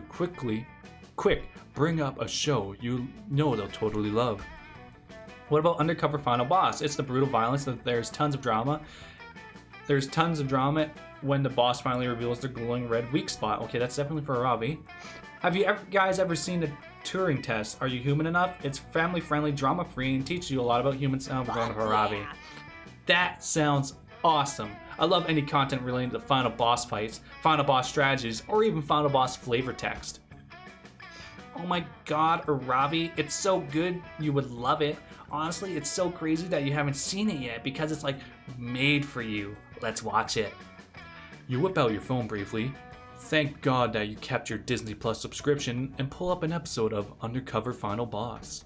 Welcome back to another episode of Undercover Final Boss. This time we'll be following Flaming Lizard King, Bowser, as he goes undercover in the Koopa Kingdom. Holy shit, Bowser's on this show? Fuck, that's a huge get. I didn't realize they were taking A-list bosses here. I know, the cast on this show is literally bonkers. Look, the first thing they make Bowser do as an intern is a Goomba. Oh dear, I'm not quite sure, but this seems Grumpy Lizard is having trouble waddling as convincingly as those moving brown lumps. How stressful. Ooh, and here's the part where they have Bowser talk to some of his most underpaid troops about their financial struggles. So juicy, lol. One employee shares with Bowser that he works 4 jobs so he can take his daughter to Disneyland. Bowser finds this hilarious and openly laughs at his employee's poverty. Oh, now you feel less bad about those times you made Bowser fall into the pool of lava when playing Mario Bros. And now, after a long day of emphasizing with employees, undercover final boss Bowser is ready to tearfully admit his weak spot. It's his big, soft belly. Damn, that show's so fucking good. Do you see how long they zoomed in on that weak spot? Talk about fan service. Yes, girl. I'm so glad you liked it. And don't worry, there are 18 more seasons of this. What did you think, Calculuster? Error! Error! Processing error, overwhelming class inequality, reset native for emotional detection features. Ugh. Calculuster error protocol programs kicks in, so he leaves to go find the nearest charging outlet. Hey Vicky, wanna watch another episode? This show was your idea and it turned out to be pretty fucking cool, so if you want to, you binge watch the entire first season of Undercover Final Boss on your phone and Aravi is cuddled up to you the whole time. You discover that Aravi's shampoo smells like leather and that Hex strongly emits the scent of string cheese. You're equally turned on from both smells. Nice. Bring out your flasks. What will it be then? Not available when sharing a controller. Ah, shit. Okay, well, I'll take a gamble, I guess. Ah, welcome. You new here? Don't fret, let me explain how this works. I will prepare you a drink, the drink of the day. You may choose to drink that one, but if you're not interested, you're lucky. There's a mystery box of a second option. If it could be better, it could be worse. But one thing is for sure, it'll be mysterious. And these drinks, look, choose whatever you want, but I'm not responsible for whatever put in your mouth. I'm a wizard in training, and you test my concoctions somewhere between kind and reckless. Juan the Magical Cat is cute as fuck. So get ready and good luck. Okay, the full moon. No idea if I got the recipe right. Want to try it? Otherwise, you always have the mystery box. Oh, I'm gonna take the full moon. Yeah, no, totally. I was testing your common sense, and you passed. Your prize is the drink you chose. Okay, we're not taking the mosquito. No idea if I got the recipe right. Want to try it? Otherwise, you have the mystery box. We're gonna go with the mystery box. Whoa! Pair of beer boots. A mystery box. So bold of you. I hope you're happy with it. No refunds. Classic cat not giving any refunds. Okay, full moon. The full moon is a very powerful beverage. Not just you, but all of you need to take sips from it carefully. It will open your souls to the beautiful full moon we have tonight, and its power will shower all your stats, even if it's just a bit. Oh, nice! Okay, but I get tipsy very fast. Pair of beer boots. You think you can handle a pair of beer boots? Thanks to these babies, a random location will be chosen. You can drunk wall all over until you become a true expert. After that, anyone could end up earning twice as many stats from visiting it. Hope you can stomach that. Happy trails. Nice, those are both pretty beneficial. Okay, skip this, because, you know, again, don't really need to switch up. Might as well keep it the same. Alright, time set. Oh, I'm definitely going to be late for the NASCAR race at this rate. Oh, hey, look, the Woods ×2. The Woods is smarts. And I'm going for Dahlia, but I feel like she's fun in boldness. I don't know if she has another stat. But we're gonna We're gonna amp up that boldness, I think. We're gonna fucking max boldness. We're gonna get boldness to 20. While exploring the haunted manor, you find an enchanted skull who speaks in riddles. His voice makes your ears bleed. You decide to name him Sparky and put him in your keychain as a fun pet. He tells you all sorts of cool things like beware the tides of Venus, and if you meet a guy named Lenny at Costco, don't give him $20. Sparky also tells you exactly when and how you'll die. Apparently it's going to involve a lot of mozzarella sticks. You gain +2 boldness for gaining that foresight. I would go out that way. Oz, hi, what are you doing? Not important. It's time to kill Winter. I tracked her down. Her name is Bruma, and she lives in Alaska in a place made of ice, and crude oil. Let's go. You hesitate for a moment because Alaska sucks, but Dahlia triggers a travel montage before you can object. One plane, one bus, and one tauntaun ride later, you stand before the palace of the Herald of Winter. The Proctulus opens with a tremendous grating noise. Who dares approach my sanctum? Bells the herald, who looks like Elsa from Frozen, but wearing a Christmas sweater emblazoned with the words, "This is not copyright infringement." Dahlia is here! It is I, Dahlia Aquino, and I have come on behalf of the Herald of Summer to melt you into fluid. Foolish mortal, says Elsa. Bruma. You cannot defeat the mighty Winter. It is by far the superior season.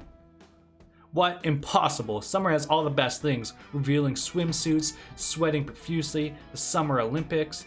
Indeed, says Bruma, but Winter has bitter cold, not being able to go outside, and the Winter Olympics. Curses, she's right. Damn those figure skaters and their sexy ice bikinis. Yes, you cannot stand against me, spouts Bruma. Now, run along. I have lunch with Sarah Paulin in an hour.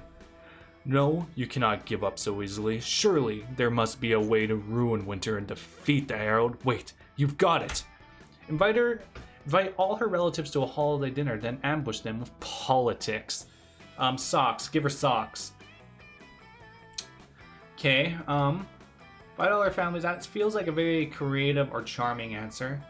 And I'm gonna go give her socks. Give her socks, because that's fun. A truly fiendish plan here. Use my emergency socks. You ask her why she carries around a pair of emergency socks.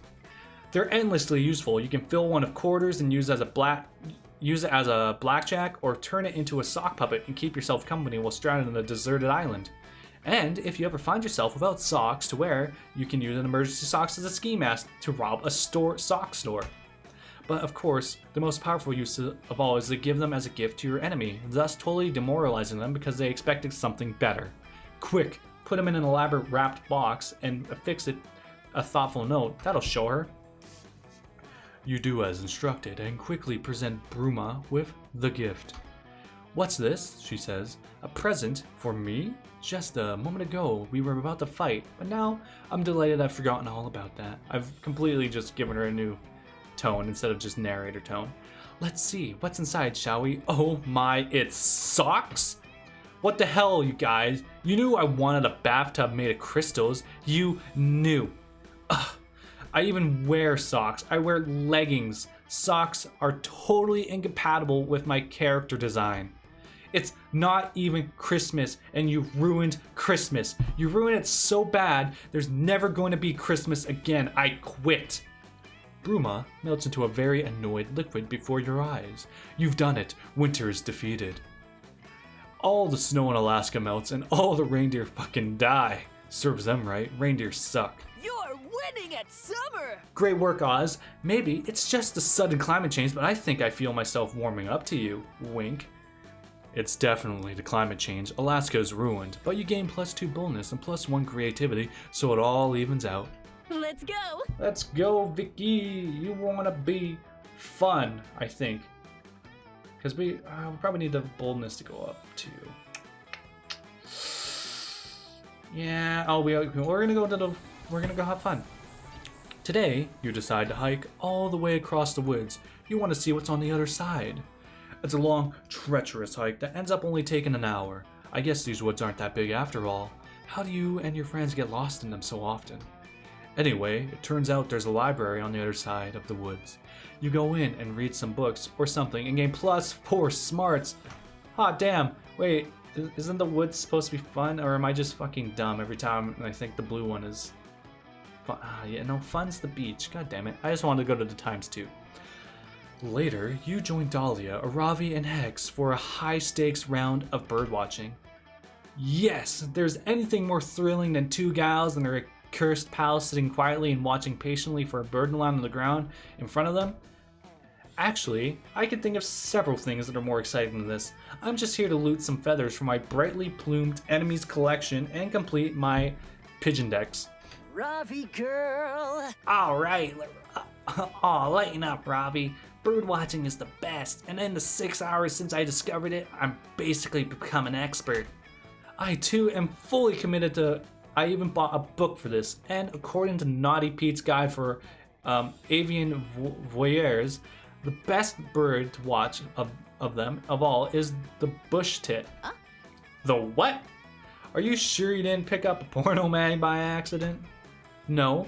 Why would you even imply that? Not to be confused with the mammalian breast, the bush tit is a soft, diminutive creature that I could easily crush with my bare fist.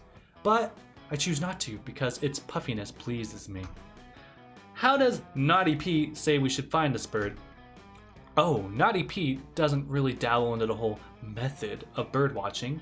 Once he identifies the bird, he devolves into more of a hardcore erotica thing. Okay, but that's where Hex comes in. You're an expert on this, right? Point me in the direction of the titty. Snacks though? Well, the first step to any adventure is to eat a snack. Okay, I guess I can eat this raw steak I was saving for later. What's step 2? What do you mean? I never said this was a multi-step program. You have no idea how to birdwatch, do you? Huh? What kind of question is that? You look at birds occasionally, I put my own spin on it by watching Big Brother. In between watching birds, it isn't rocket science. This is camp! And this is camp. Well, that's not good enough for me. Ravi, you're better at this whole strategy stuff than I am. How would you summon the enemy from hiding? Well, besides just slaughtering the entire ecosystem it's hiding in to save time, I might try luring out with some food or by mimicking the screams of its family. Or, wait, that's it. We'll just mimic the bush tit's cry. But what sort of bird call could we mimic that would lure the foe from hiding? Do you have any ideas, Vicky? Don't just attract the bird, snare it with bird trap music. Use the one call no bird can resist, a booty call. Okay, that's charm. This one's probably creativity, I'm gonna guess. Booty call, yes. You produce your booty call You produce your booty call whistle from your satchel and blow up, producing the characteristics mating call. You up? I'm not carrying you. Do you seriously expect that to work? Nobody likes the thirsty birdwatcher, Vicky. Oh, really? Then why am I hearing the desolate sounds of horny bird songs filling the air? Hex is right. Suddenly, the woods are filled with the chirping sounds of "Hey, sexy" and ASL. Within moments, a cute puffy bird lands in the clearing in front of you, repeatedly screeching "Winky face." This isn't possible. This is crazy. How are these birds even vocalizing special characters?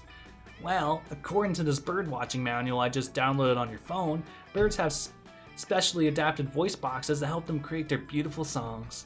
Well, also, all bird songs are basically just sex anyways. Birds are just horny bastards by nature. Hex is right. You sit around a little longer observing the birds, and you realize they're all just chirping send nudes to each other.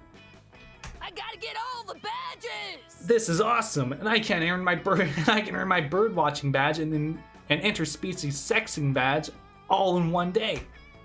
Do you think that's ground enough to earn my kill 2 birds with 1 stone badge too? Oh, is that how you earn that badge? You nod nervously while putting away your slingshot. That's a pretty cool whistle, Vicky. From one rare item collector to another, I'm impressed. Whoa, you're adventure pal material. Do you think you could, bring it along when we hang out more often? Whoa, is it possible your booty call whistle is making your hot friends horny?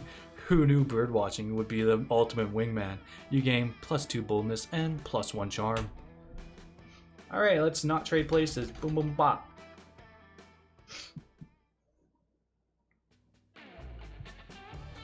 Where to go? Where to go indeed, Oz. Boldness, because we're getting this shit to 20. That day, oh wait, gotta get the voice. That day, you adventure into the haunted manor, Move the Mouse, to prove that you're not a little scaredy cat. The manor transforms itself into a winding maze from where there is no escape. You'll be trapped here forever. Luckily, you brought your phone and some snacks, so you sit down and play solitaire until the house gets bored of you and shows you the exit. Turns out the best defense against the supernatural is total apathy. You gain +2 boldness. Later, you find Dahlia sitting with her legs crossed and her palms pressed together. Her pose reminds you of meditation, and it all would be very calming if Dahlia wasn't screaming at the top of her lungs. Okay, that did it for me. You tap Dahlia on her extremely muscular shoulder and ask her what's going on. Hey! Oh hey Oz, I was just getting in a screaming meditation session. Someone with my raw power can't stop training even for a single moment. Missing a training session is one of my biggest fears, but a true warrior has no fears, which is proof that I need even more training. Speaking of which, being at camp actually opens up some unique training opportunities. I saw this documentary the other day about a warrior who was able to harness the power of nature itself. You're OP! The warrior studied for years with the toads of Mount Moyobuku. Boku? Whatever.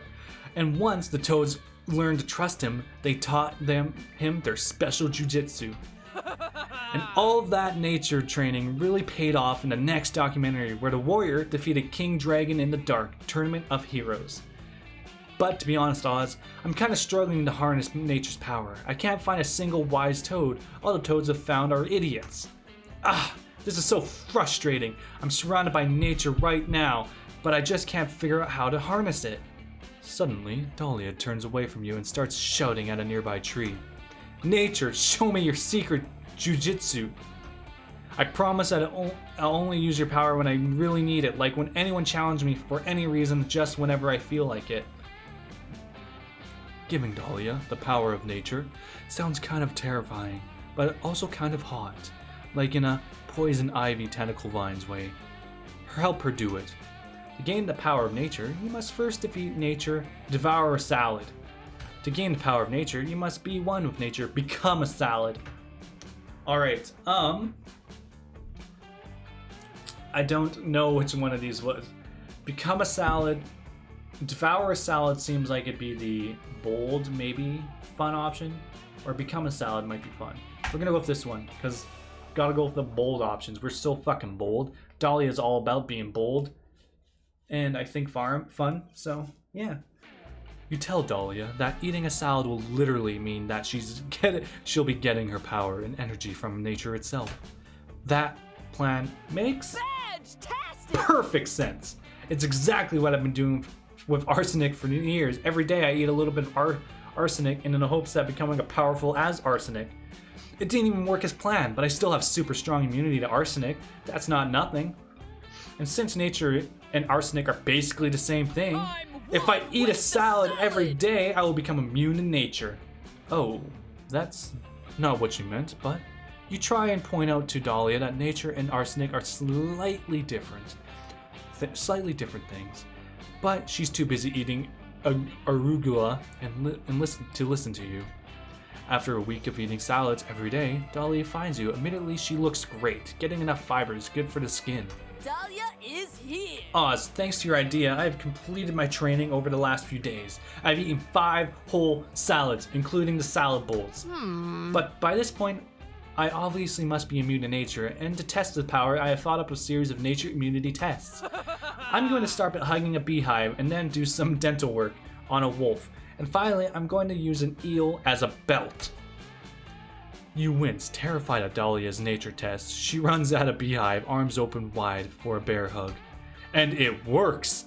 The bees happily hug Dahlia. Soon after, she's made a fashionable eel belt and perfectly moved the wisdom teeth of all the wolves in the forest. Honestly, the animals are probably too afraid of all the arsenic in her bloodstream to attack her. Wahaha, I am freaking immune to nature. With my new powers, all the plants and animals in the forest shall bend to my will and join my army of demons. This is camp! And also, I shall never get another mosquito bite. Hell yeah! Dahlia is so excited about her new nature powers that she decides to makes a celebratory salad for you. You two split. She even included avocado, even though it's an extra 50 cents. You're touched by Dahlia's kind gesture, but as soon as you take a bite, you feel your throat begins to swell. A little bit of a error in the spelling there, I think. Oh, Oz, I forgot to ask if you're allergic to arsenic. Since I'm immune to it, I put a healthy dose in all of my salad dressings. Even though your immune system is literally shutting down, the warmth of Dahlia's affection fills your heart. You lose some control of your nervous system, but you gain +2 creativity and +1 boldness. Worth it. Alright, and you, are pretty smart. I want to get that smart even higher just so it's not the same as charm. Actually, probably better to have it the same. That day, you go on a hiking trip with a bunch of random campers. You live some weird adventures and share personal stories and secrets. You don't know their names, they don't seem to have their own character models, but they reveal to you that they're part of a different game, a survival resource managing one. It turns out they cannot perceive your character model, so you go to the same camp, yet you're part of different games. This is deeply strange and makes you reflect so much about your own existence that you gain +2 smarts out of it. They've apparently gained +20 berries and +4 stamina, whatever that means. You're hiking through the woods with your friends. You keep inevitably getting lost again. Honestly, why do you even keep leaving camp? How are you not dead yet? We're fucking lost! Fuck, guys! This is it. We're gonna die out here in the boring ass wilderness where there aren't even any wild filet mignons to eat. Calm down, idiot. I can find food easily. I can't promise you filet mignon. But if we find an animal or a slime and beat the shit out of it, it might drop a whole roasted chicken. We don't have time for that. We don't have that kind of time. The only solution is cutting off our arms and eating them. What? That's a terrible idea. I need both my arms for punching things. What do you think? What? You think I don't? That's a sacrifice we all have to make. And if you cut off your non-dominant arm, it won't be as bad. Ooh. Friend Damien, though I have no need for calories or dismemberment, I will also cut off my arm in solidarity. What a noob. See? Calculester's not scared, so why are you, Slayer? Aren't you mining roasted chicken? You're finding roasted chickens. You are a roasted chicken. Cluck, cluck, cluck. Get good! Grr, fuck you. I'm not scared, Hex. I'm not scared. Hex, cut off your arm and with me. Nope. No thanks. I don't have arms, just hands. I think I'll just eat this bagel. You do you though. Arabi has pulled out a great axe and a great cutting board, and already has her arm out on the literal chopping block. You're about to stop her when you hear a doorbell ring. Pizza delivery. Pizza delivery for, is this the butcher shop or something? Damn it, I'm lost again. Greetings, fellow organic life forms. How coincidental. We are lost. Where are you trying to go, friend? Stranger? Wolfram and Hart Law Firm. Not sure which tree I took a wrong turn at, but I'm definitely not in the right spot, huh? I think. Cal, Arabi, team meeting, now! I'm giving Damien a fucking New Jersey accent now, because Octopimp does it, and it's hilarious. Okay, now that we all discreetly huddled away from the pizza girl, here's the plan. We need to convince her that this is Wolfram and Hart, so she gives us the pizza. Here for it. Bold move, Hex. Bold move, Hex likey. You got a moxie kid. Server error. We can't, friend Damien. Lying and stealing are wrong. You are doing both at once. That makes this wrong by a factor of 2. Calculester, calculester, calculester. You don't understand. Remember that circle of life chart I drew up for you? Look here. It says clearly that Damiens are a natural predator of pizza. All that part of nature for Damians to use their cunning and metalness to prey on any pizza they see. Engaging campmodule.exe. Okay, I understand that the circle of life is above the law. What is your hunting strategy, friend Damien? Easy. We asked Vicky what to do. Damians and Vicky's have a symbolic relationship she hunts and I eat. So what's gonna be, Vicky? Prove it to the pizza girl that this is the law firm by suing her in a very credible way. That is definitely the smart option. Find a wolf, a ram, and a hart in the woods, glue the wolf to the ram together, put them in suits, eyeglasses, fancy suitcases, and voila. Wolf, ram, and hart law firm. That is definitely the creative way. We are smart, so we're going with this one. Okay, so like, I know this was my amazing idea, but are you guys sure we can actually sue her? The only time I've been to court was in the defendant's chair. Calculaster 2.0. Worry not, friend Damien. I was friend Vera's aide for her questionably legal law firm last semester. I have memorized the proper procedures for falsely accusing a defendant. Chillax. Yeah, and I watched like a fuck ton of procedural law TV shows, so I got all the lingo down. This'll be easy breezy. Here, watch this. Miss Pizza Delivery Girl, is it? We're here at Wolfram and Hart present you with a subpoena to bring our company, Pazzo's Pizza, to the court of law. See ya in court, sucker. Yeah, get sued, noob. It's like a game over, but for your life or something. Ah, shit. You dudes are suing Pazzo's? This has never happened before. My thoughts and opinions do not reflect Coco's Pizza. So, in the woods, specifically, it happens other places all the time. So, see you in court, I guess. The date is set, and a few days later, you and your friends roll up to court ready to chew gum and smack gravels. Hex in the house. All rise, ladies and gentle persons of the jury. We of the Wolfman and Hart legal team move to indict the defendants as guilty of Objection! objection. He said it. I didn't need to say it. I don't know why I said it. Hold it. Don't object to us, Damien. You're on our side. Oh wow, we're all in suits too. Look at that. But the bailiff made me swear on the Bible that I would tell the truth. That's an affront to my culture. I don't even know what accent I'm fucking going for of Damien anymore. It's changing every time. Ah, because you are a demon, correct? What a noob. No, because telling the truth is for nerds. Take that! Your Honor, I can no longer represent my fellow lawyer in this matter. But you are not representing Damien, friend Hex. Your Honor, I would like to motion for an insanity plea for my team. Ugh, I can't carry this one. You fools! Foolish fool! You're showing our inexperience, Your Honor. The entire legal team pleads the fifth. This is a shit show. Luckily, previous lawsuits already proved that Pazzo's Pizza has more OSHA violations than Mortal Kombat Arena, so they were found guilty before you even got here. The pizza parlor is sentenced to comp you with the pizza that was supposed to be delivered to Wolfram and Hart. Cool! You all eat it. It's kinda cold now, but that's okay because it tastes like victory. You also win +2 boldness and +1 fun. Let's trade places. Let's not and say we did. And now we get the campfire. Oh my god, I still have fucking 4 more to go. We're good though, the race doesn't start for another 45 minutes. Alright, Oz. Oh, well, unfortunately, we're screwing Vicky out. We get into her significant other.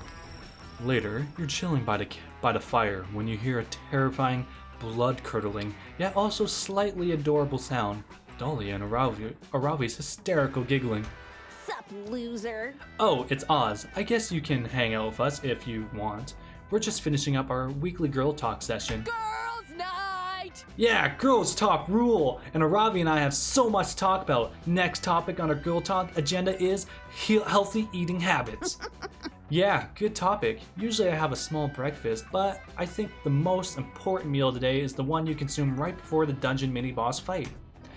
And obviously, you should only be eating top-notch ingredients. If you start consuming B-tier meals, you'll miss out on lots of potential stat buffs. Cool Ranch Doritos. Psst. They're the one missing out, Arabi. Who cares if Doritos are D-tier? D-tier items that technically lower your offensive stats. They're cheesy. They're a cheesy mouth explosion. It's worth it. Ha! That reminds me of a really awesome dinner I had a few days ago. Did you guys know that lit grenades are actually really high in fiber? If you have a demon metabolism like me, you gotta make sure you get plenty of soluble and insoluble metals in your diet. That's why I eat lots of airplanes. Oh, that makes sense. For me, I gotta keep a healthy balance between eating full meals and just regenerating using a flask potion. Potions are convenient, but you can overdo it. For real? It's like me and battle wine. I love to have 2 or 3 casts after a victory, but if I drink too many, I'll be slightly less bright blue the next day. Huh? Dahlia, what do you think about that whole 30 thing? You know, one where you're supposed to kill a whole 30 enemies every day for exercise? I get why people do it, but it takes a bit of the fun out of murdering if you gotta do all the enemy counting at the same time. You two are such food jocks. What about you, Oz? If you're going to girl talk with us, you gotta give us the tea on your healthy eating skills. Quick, express an opinion on healthy eating habits. Impress one of these lethal hotties. Seize the moment, Oz. Honestly, my typical meal is eating 34 uncooked potatoes in the middle of a boss battle. I eat. Okay, We what are was this? totally winning our lane. I went for the wrong person. Fuck, I forgot who was who. Shit. Oh well, that probably won't backfire on us at all. Whoa, I relate so hard. Some people are into calorie counting, but I'm into HP counting. I only eat foods with the highest health regeneration stats. And uncooked potatoes are the #1 best healthy recovery items. Damn, that's some valuable strategic info, Arabi. I love girl talk. Just one question. Do the potatoes have to be uncooked? Over it. Yeah, they totally do. We've been begging Arabi to make French fries or mashed potatoes or even just bake one potato, but she won't do it. Of course I won't. Cooking the potatoes takes valuable time that could be spent finding more raw potatoes. And I can't tell you how many times my ass has been saved by an uncooked potato. Like this one time, I was battling against the Necro Wizard of Guanira, and the bastard actually got me down to 10 remaining HP. I know, it's super embarrassing. No, it's understandable. His mist-based attacks were hella cowardly. They just come out of nowhere. Well, anyways, my health was down, and we were just charging up his finish. And he was charging up his finisher power beam attack, and I just started pounding as many raw potatoes as I could in the middle of the battle. And I was getting hella HP from those potatoes, but he got super confused and was all like, Arabi, why are you eating so much in the middle of this battle? And then he got all offended by it. He was like, I can't believe you. You're being so disrespectful to me right now, blah, blah, blah. Oh, scrawny. I cannot believe he said that. What a douchebag. He's the most finicky opponent ever. I know. And after that, he finally was like, how the fuck are you eating so many potatoes, Arabi? The amount of potatoes you're eating is terrifying. I surrender. So fussy. And she looks crazy in that. What a satisfying victory, Arabi. You're one fearsome warrior and one impressive potato consumer. Thanks, I know. Girl talk is awesome because it's so fun just to talk to people who get me, like Hex and Dahlia. I mean, and guess you were pretty especially great. you, Oz. You know me pretty well, so thanks. Well, shit, if I was actually going for you as Oz, then, you know, that was the original plan, but it didn't work out that way. Arabi is totally impressed with your boss battle dietary habits, and you two share a romantic dinner of uncooked potatoes. Later that night, so starchy. Marshmallows, anyone? And because you can't go anywhere, we're gonna try to Mothman. I don't know. Hello, Vicky. Yes, sit wherever. Such an annoyance. I apologize. I'm in a bit of a mood today. Nothing seems to cheer me up. That's too bad. Would a little gossip be enough to lift Moss's spirits? Well, perhaps, but only if it's really good gossip. Damn, really good gossip is a bit of a tall order, but hopefully you can rise to the challenge. Choose a pair to strike with your gossip skills. Should I strike myself? Or no, we're gonna try hitting the other person. Choose one. Alcatraz band camp. Beloved karate sensei tragically slain. High school bully. Evil twin. Anime waifu. Type in an inanimate object that Oz would definitely fuck.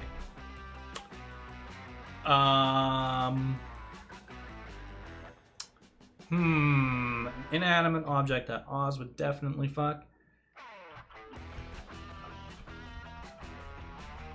pie. We're gonna go American Pie and just do a pie. I live for the gossip. Wow, that was incredible gossip, Vicky. My mood is now so much happier. I can't wait to tell this to everyone whose spirits need uplifting. Thank you for everything. You whisper your rumor seductively into a willing ear, and within moments it circled the campfire, and now being whispered tantalizingly into yours. Hello. Hey, so you know Oz, right? I mean, how could anyone forget a weird name like Oz? Ooh. But have you ever wondered what the name Oz means? Because there's a rumor going around that explains it, and it's pretty interesting. Huh? You see, in a forgotten language spoken only by the ancient inhabitants of Bandcamp, Oz actually means one who was a pie in the past life. Apparently, Oz's parents didn't actually know that though. They just named him after his father's anime waifu. But hey, if we believe in the ancient wisdom of the people of Bandcamp, maybe Oz actually was a pie in the past Life life. is full of surprises. Wouldn't that be cool? Either way, knowing the true meaning of Oz's name gives me an entirely new perspective of him. It sure does, and in this perspective, Oz is getting +2 creativity. Oh, look at that, we're helping our boy Oz out. And we're just smash through those. Alright, 2 more days to go, and then we can sit under the moonlight. All right. And I'm out of water, so I'm gonna power through it, fuck it. I don't need that water until my voice is actually dead. Boldness. Now, Dahlia, I think we need fun. You want to go swimming, but it seems like the god of the lake is in a bit of a mood today. It demands an offering before you can get into the water. The only thing you have to give is your favorite yo-yo, which you were playing with on the way here. The god of the lake accepts your humble gift, and it is actually kind of relieved you didn't leave something boring like a dead fish or the soul of a mortal. So in addition to gaining access to the lake, the god bless you +2 fun. Yay! You're recovering from that interaction when Dahlia almost tramples you with her rock-hard calves. Fear not, puny mortals. Oh hey Oz, Dahlia's I didn't see here. you beyond the majestic silhouette of my own flexing muscles. I've got to stay in top physical condition if I'm ever going to earn my FBI agent badge before the end of the summer. You're about to explain to Dahlia that that's a different kind of badge than she probably thinks it is, when you've noticed another Dahlia in the vicinity. What are you looking at, Oz? I'm flexing my quads right now. You should be looking at me? Who are you, stranger? You almost look exactly like me. Explain yourself at once. I'm Dahlia. Rawr, rawr. I don't know. I don't look like you. You look like me. Remember, I'm Dahlia Aquino. Rah, rah, rah. You're not me. I am. You lack necessary muscles. On the contrary, since I'm the real Dahlia Aquino, the real Dahlia Aquino looks like this, and since you don't look like this, I'm the imposter? But how could it be? I'm such a master of disguise that I have fooled anyone myself. No, you're not a master of disguise. Peekaboo. But I am. Counselor Flodge. Hi, kids. That's right, Dahlia. It was me all along. You couldn't tell because I was wearing a mask. Your ingenuity truly knows no bounds, Counselor. If only I had your mastery of the arts of infiltration, I might be a better candidate for the FBI. Alas, my flawless blue skin and extreme handsomeness render me totally unfit for undercover work. Why, I even posed as a contestant in a beauty pageant ordered to stop a domestic terror plot in a fun-filled romp starring Sandra Bullock. I never render myself too conspicuously due to winning so hard. Please, Counselor Flodge, teach me your ways. I'm willing to devote all my time to this, ensuing romantic relationships in the meantime. What? No, fuck that. Show Dahlia that you're the better camouflage tutor by suggesting someplace where her natural assets could help her blend in. A utopian society of buff Smurfs or a Dahlia Aquino cosplay contest. Okay, this one might be fun. I don't know what the fuck a utopian society of buff Smurfs is. That seems very creative. I'm gonna go with Dahlia Aquino cosplay contest, because that's fun as hell. Yes, of course, the 3rd international cosplay competition for Dahlia Aquino dress up, which happens to be going on right now. Why didn't I think of that? Probably because you're not a master of disguise like me, or to a lesser extent, Oz.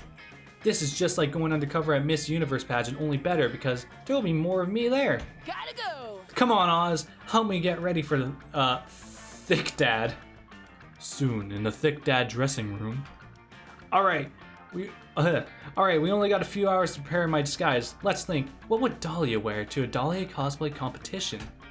You suggest the outfit she's currently wearing. That's genius. A true warrior makes use of her surroundings, and the clothes are totally surroundings. But clothes are only the beginning. A true master of disguise mimics everything from their suspect's gait to their way of talking. How do I learn to walk and talk like Dahlia? You suggest walking and talking the way she normally walks and talks. Are you sure? I feel like I should be doing more to prepare. Let me see. Dahlia walks past a floor-length mirror, scrutinizing her movements. My God, you're right. It's as if I've been training my entire life for this job. They'll never know it's me under this flawless Dahlia disguise. You couldn't agree more. You leave Dahlia to stare intensely at her own reflection for character research and join the excited audience. It's a great show. You've never seen so many buff blue babes in your entire life. Unfortunately though, Dahlia only wins second place. You assume she'll be crushed.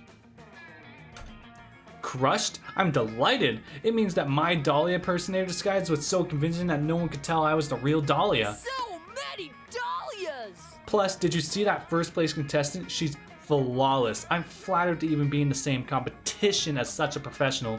Here she comes now. Rawr, rawr, rawr. I'm Dahlia. Jesus Rawr, rawr. Christ. Oh, hello there. It's me, Dahlia, winner of the Dahlia contest. Rah, rah, rah. Sigh, I'm beautiful, aren't I? She sure is. So beautiful that just spending all day looking at people pretending to be her has instilled you with +2 boldness and +1 creativity. Wherever I go, Okay. hi Jinx and Sue. Freaking, because Counselor Flodge came along, I really need to fucking go get water now because my throat is killing me.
Alright, and I'm back, and this didn't switch to the live scene for some reason. Probably because my OBS is broken. Okay, there we go. And just make sure I can hear myself. Okay, good. Because my OBS is broken as fuck. I don't remember what we were doing for Vicky. She's going for Arabi. Probably need to get her fun up, but I totally blocked that. So, maybe let's get her creativity up, because we haven't been to Scout HQ.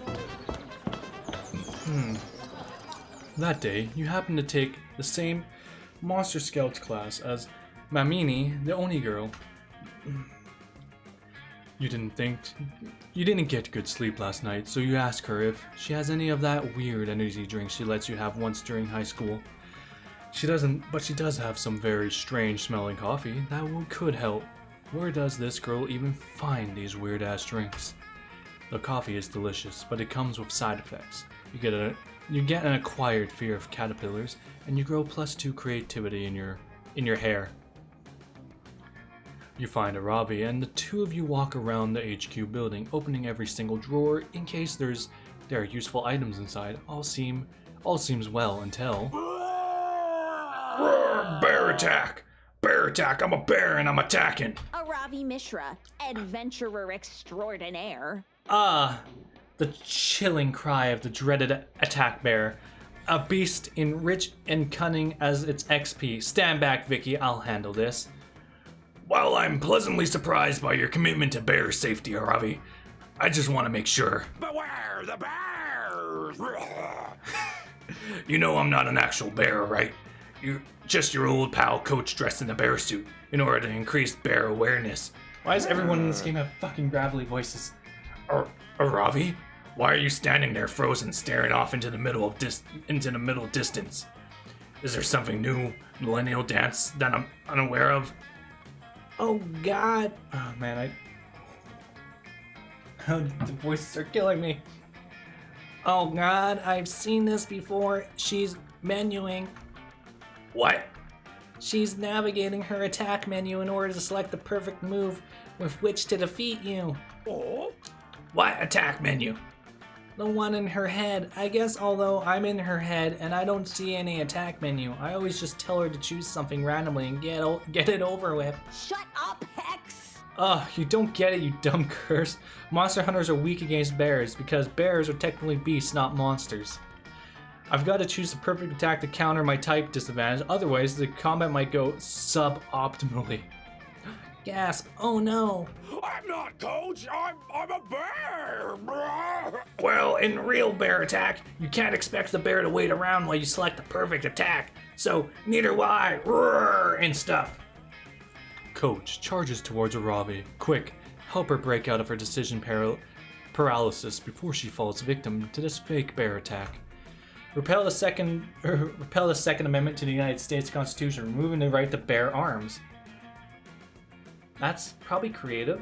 The only thing stronger than a bear is 27 bears. This is bold? I'm gonna go with that one. I'm doing pretty good. I'm getting all these.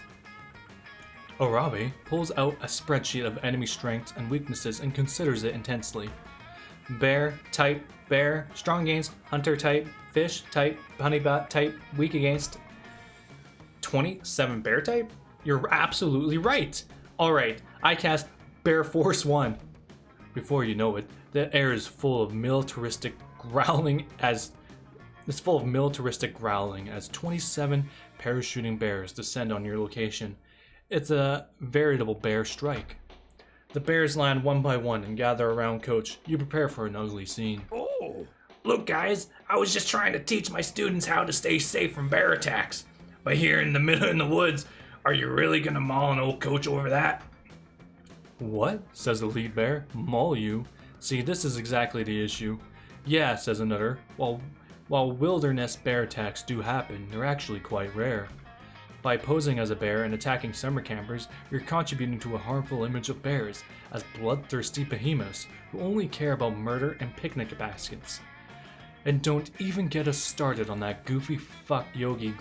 The goofy fuck yogi, growls another one. That's what bears want you to think. But how do I suppose to teach my students about bear safety if not dressing up in this costume and threatening them both physically and intellectually?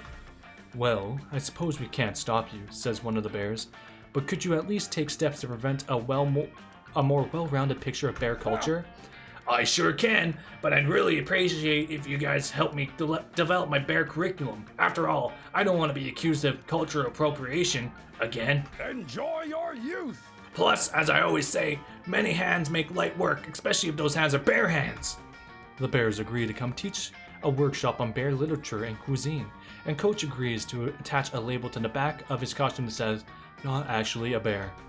And since he's not a bear, the whole lecture is now moot. You figure Aravi might enjoy exploiting a loophole like that. You gain +2 smarts and +1 fun. Let's trade places. Nope.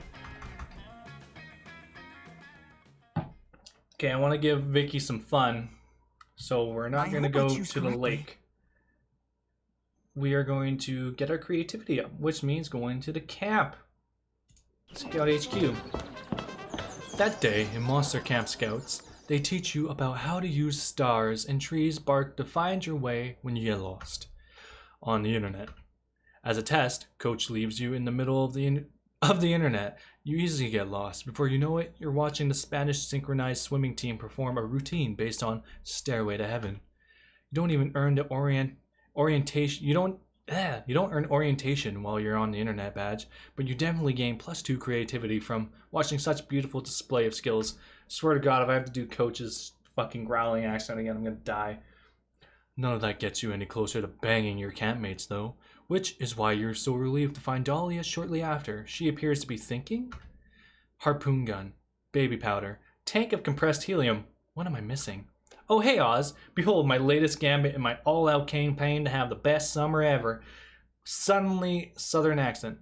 You see, one key component of an optimal summer is an amazing tent. An amazing tent needs amazing tent supplies. I've already packed all the essentials. A grill for cooking my tent steaks, a snuggly teddy bear so I can keep my biceps toned by squeezing it tight, and of course, a bag of live snails. I'm sure I don't even need to explain that one. But I can't shake the feeling that I'm missing something, and if I'm missing something, there's a chance that my tent will be suboptimal. I can't allow that to happen. Man, you know, Dahlia and Aravi really are just like two peas in a pod. But what could it be? I've already got a cooler full of spare organs and a spiked dog collar in case I find a dog. Maybe I need a hand mirror for starting campfires and checking out my looks. No, that'd be interfere with tent's laser grid. I'm really stumped. But you look like a monster of a lot of camping Sabe. Maybe you can help. If Dahlia is gullible enough to believe you have camping Sabe, she's probably got bigger problems. Well, here goes nothing. No one ever thinks about the tent's well-being. Bring a tent for the tent in case the tent gets cold. Okay, I feel like that's a charm. Everyone knows a survival set isn't complete without someone to share it with. That's charm. This, I don't know what that is. That's fun. Of course, it's been so self-centered I've never considered how the tent might feel. I mean, what if my poor tent were to freeze to death and die? I don't want to sleep in a rotting tent corpse. I'll add a tent for my tent right away. But wait, what if my tent gets cold? I'll need a tent. And yes, excellent. With a tent for my tent, every tent in my arsenal will be protected from the... Oh dear. Your thirsty ass aids Dahlia as she follows this reclusive tent problem. So its natural conclusion. You set up a tent for her tents, and so on until... Haha! My tents is so massive it blots out the sun. I wonder if I said tents enough. Hey, says Elzerabeth, the solar angel who loves to stand. Stop blocking out the sun with your tent to the 10th power. You dare challenge the lady of the 1,000 nested tents? I shall rule this camp with nylon fists. Jeez, says Elizabeth. Chill out. It's cool. I'll go tan somewhere else, like the actual sun. Yes, my power cannot be denied. Come Oz, let us tent until all the camp spooky lies in our shade. You really want to smooch Dahlia, so you roll with this bonkers plan until it's nighttime and you're both totally exhausted. You slump to the ground. Impressive. Thank you for your help pitching all these tents. You truly are a powerful ally. I'm guessing you're too tired to return to your own tent. Would you like to share mine? Hell yeah! Hell yeah, you would. You follow Dahlia into her mega tent tower, only to run out of steam and pass out 54 layers deep. You didn't get to snuggle with Dahlia, but you almost did. That's worth at least +2 fun and +1 charm. Also, the music has completely stopped at this point. The music is gone. It is just silence. Nice. We just get me reading with no background music. That is amazing. That day, you decide to take a swimming class in the lake. You learn all sorts of cool swimming techniques. The backstroke, the side stroke, the Macarena stroke, the mime having a stroke. All those strokes sure are fun, though perhaps a bit medically concerning. You gain +2 fun. You're wandering around the camp, hoping you'll bump into Aravi, but not in a creepy stalker way. Wee, watch it fly. Yep, watching it. It sure goes into the air, just like all kites. Hey, Vicky, come over here and tell Aravi how cool flying this kite is. You don't know if you want to do that because clearly she doesn't think so, and you're not in the business of contradicting hot people. But just to get a more holistic sense of what's going on, you asked Aravi what's going on, holistically. To make our symbolic relationship as adventures and curse attached to that adventure more tolerable, we've created a schedule where we alternate doing things we like. So on some days, I get to do awesome stuff like raiding dungeons and fighting trolls and delivering absurd objects to absurd people. And then on some days, we get to chill at home, watch TV, eating pizza and chips and candy. And Hex likes to pick up different hobbies that they see on TV and then forget about them in a day or two. Hey, I do not. Then why do I have half-finished scarves, decouple-aged pot holders, friendship bracelets, and taxidermied rabbit in my skeleton? Can we just fucking watch TV? I'm going to finish all of those. I just haven't had time yet because all of the eating junk food and watching TV. Hex saw kite flying on some dumb TV show and insisted we try it for their activity day. So here I am, forced to endure the world's most boring hobby of throwing paper and string into the sky, or else forfeit my next dungeon crawl. Aravi can't pull the plug on Hex's kite flying without some serious consequences. But you can't let Aravi be bored. That was not how love works. You have the answer. Aravi loves upgrading all her gear with magic and whatnot. Upgrade the kite by trying some blades.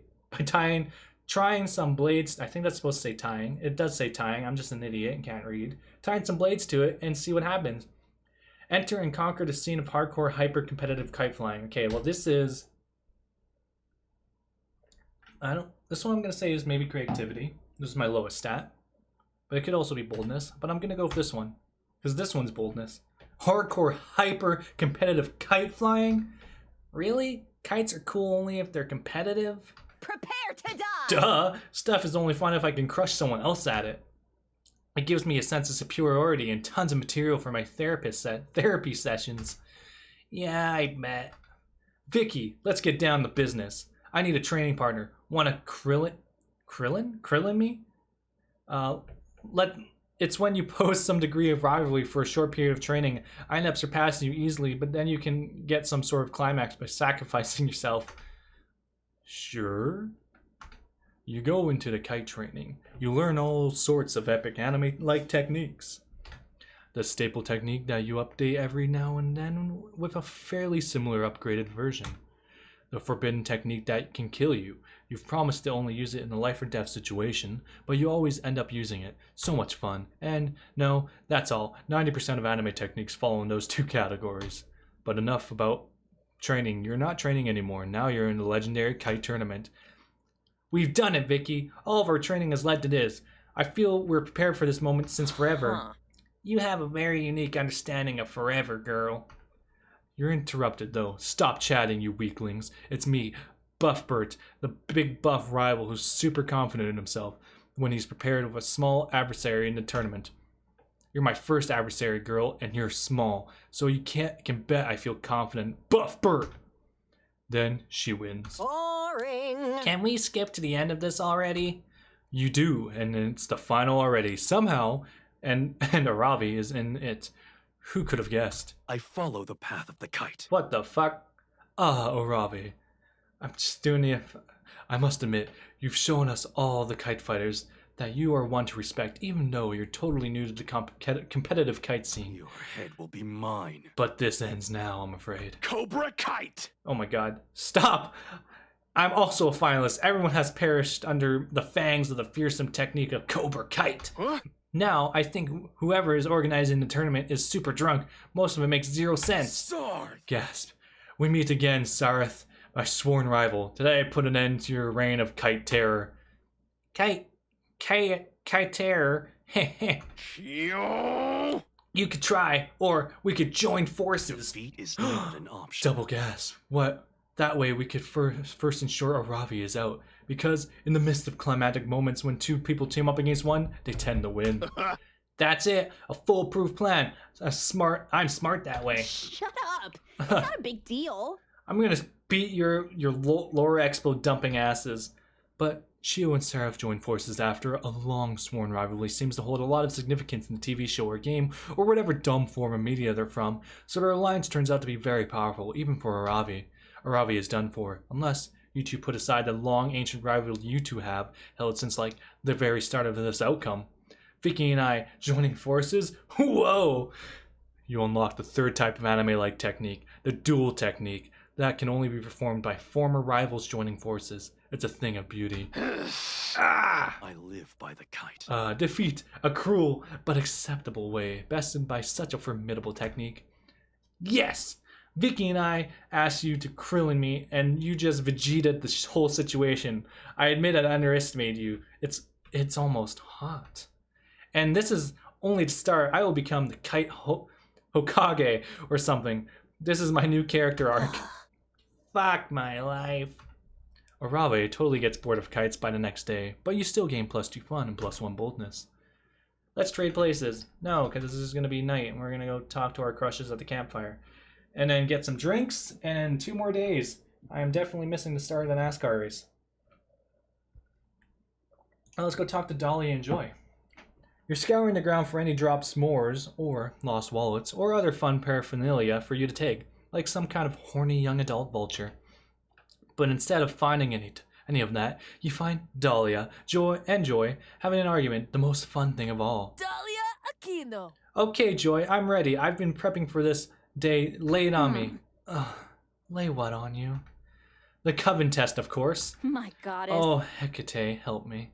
I know I'm gonna regret asking this, but what the hell is the Coven test? Don't act like you don't know, silly. It's the test for me to join the Coven. I've been preparing for this harder than ever. Prep for anything. I spent like 20 minutes studying. Ugh, Dahlia, I've told you a million times. The Coven does not work that way, and you cannot join, period. Ha ha ha! You almost had me there, Joy, but I know you better than this in the final part of the test, where you test my will and resilience in the face of adversity. You're seeing if I stay in the game by making me believe that here is no game, but I know your tricks. I won't fall for it. You are not in the Coven. Damn it, I am not trying to trick you. There is no such thing as a Coven test. Oh, really? Then how do you explain this letter to receive stating that I have made it into the very exclusive final stage of the Coven test? What? Give me that. Typical. Dahlia, you obviously wrote this letter to yourself. Nuh-uh, it's totally legit. It was delivered to my tent by a magical raven this morning. Enough of this. Then why is it addressed to Dahlia Aquino, buffiest blue babe of all? Also, you misspelled Joy. Oh, man. No, I didn't. Your name has always had a silent D. You will get this show canceled. Dahlia, I am sick of your shit. This letter is meaningless, and you are not taking a Coven test because there is no test. Yeah, gotcha. So there is going to be an oral section of this test. Also, is it cool if I mark my answers in blue glitter pen? It's the only writing utensil worthy of me. There is no way this argument is going to end anytime soon. Obviously, Dahlia isn't going to let go of this test thing. So what is the true test to entering a Coven? Only 3 witches can form the Coven, so in order for Dahlia to join, one of the current members must die. Dahlia, to become part of the Coven, you must spend 30 years in the Hermit, far away from here. Well, guess we're killing one of them. That open. What? No, that's not at all how this works. But it makes so much more sense. You point out that Joy joined the Coven after Grace, the previous Coven leader, tragically died. Well, that may be accurate, but... Ha! So it is true. One of the current Coven members must die. Why didn't I think of this sooner? Because it's insane. You can't kill one of the members. That sounds like a challenge. And to think, Joy, that you were one of the same positions as me. What position? Why, the position to kill a Coven member, of course. I bet it all went down like this. You went to summer camp, met Grace, begged her innocently to let you join. You couldn't possibly be further off. And I bet you forged some very convincing papers saying that it was time for you to take your Coven test, and Grace was totally fooled, and then BAM! You clocked that bitch and became the Coven leader. Dahlia, no. No. It's not that simple. For one, me and my girls, we're all witches. Yeah, for now, but soon one of you will be dead. No, not to mention we're all chosen to be part of the Coven by the triple goddess, and each of us represent a core virtue of humanity. Fear not, puny mortals. Yeah, and what's more Dahlia virtuous is than here. Dahlia?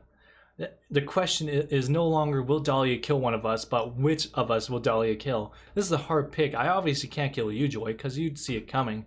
Maybe it should be Hope. I mean, she died 3 times already, so a 4th death wouldn't shatter that much, right? I'm here to save the day. But maybe Faith would be the better pick. She and I have the same calm and collected vibes, so I can took her place to be the most seamless switch. Seriously? Dahlia, you're joking, right?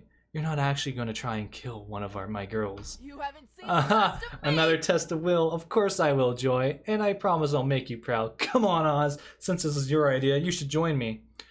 You and Dahlia walk off despite Joy's protest. You always knew you'd be an accessory to murder one day, but you never dreamt it would be with someone so hot. Woohoo! You never managed to find Faith. Joy probably warned her, but in life, as in the law, it's the intent that counts. And we'll go talk to Aravi. You find Aravi scribbling in her trusted notebook. Damien is peeking not so inconspicuously at her from behind a big rock that's right next to her face. Damien, stop trying to peek. I told you to go away. You need to learn from the pros. How'd you know I'm here? I can't see you. And that means you can't see me either. I'm invincible. You know, do you not understand object permanence or something? Object what? Sounds like nerd shit. Can I just read your fucking notebook already? I don't want to talk about my feelings. Said no, it's private. But you let Hex read it. I do not let Hex do anything. Hex wreaks chaos wherever they see fit, and I just kind of have to roll with it. Cursed. Right. Loser. Right you are, girl. Speaking of which, I'm bored. Seems like a good time for an unhappy, embarrassing accident curse. Just then, a totally unrelated gust of wind blows through and rips the notebook out of Aravi's hands. It falls open on the ground and reveals a bunch of doodles of a buff, leather-clad girl stabbing a wimpy-looking red stick figure. Are these plans to murder me? You said this was your therapy journal. It is. I find these drawings to be very therapeutic. But they aren't murder plans. They're ancient hieroglyphics that I've been studying. Hex, tell him. Sorry, I zoned out. Did Damien see the murder plans yet? I said they weren't murder plans. Everybody leave me alone. Aravi could easily deny this for fucking ever. She has advantage on deception checks. You need to settle this argument. Are they murder plans or not? Hex, I'll give you my last everything bagel if you tell us whether Aravi's trying to kill Damien. Chill, Damien. What's a little murder between friends? Look, I've actually had a murder notebook dedicated to Aravi this whole time. You do? You really want to murder me? I don't know what to say. No way! Violence and murder's tent is mine and Aravi's thing. Ooh, yeah. Ooh, I smell a murder triangle. This is getting better than The Bachelor. You whip out your Aravi murder notebook. She pages through it slowly, her eyes sparkling. Oh, what a fierce adversary. Wow, this is so detailed. You've correctly listed all of the poisons I'm weak to, my favorite romantic locales to be caught, unarmed and unaware. You've even drawn cute chibi art of us knife fighting each other. You must really care a lot about murdering me. So Vicky is way overthinking her approach. Down in hell, we just meet up for the night, put a bullet in each other's heads, and ghost each other. Literally, because we're dead. You are unworthy. You have no honor. Clearly, Vicky is a respectful assassin, unlike you. She knows how important it is to use proper protection when murdering, and at least has the decency to get to know me before putting a hit on me. I'd like to see you put your money where your mouth is, Vicky. I doubt you can murder me, but you surely can try. She cackles and runs off, probably to plot some attacks on you. You can't believe you just got murder consent from Aravi. That's the most consent she's ever given you. Score!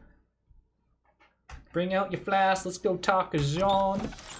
Or Juan, the magical cat. That weekend, you visit your good pal Juan. He knows a thing or two about getting wasted. Bueno, bueno. Look who's here. I was experimenting with these drinks here. I was about to throw them away, but I have a feeling you're reckless enough, to give them a try, right?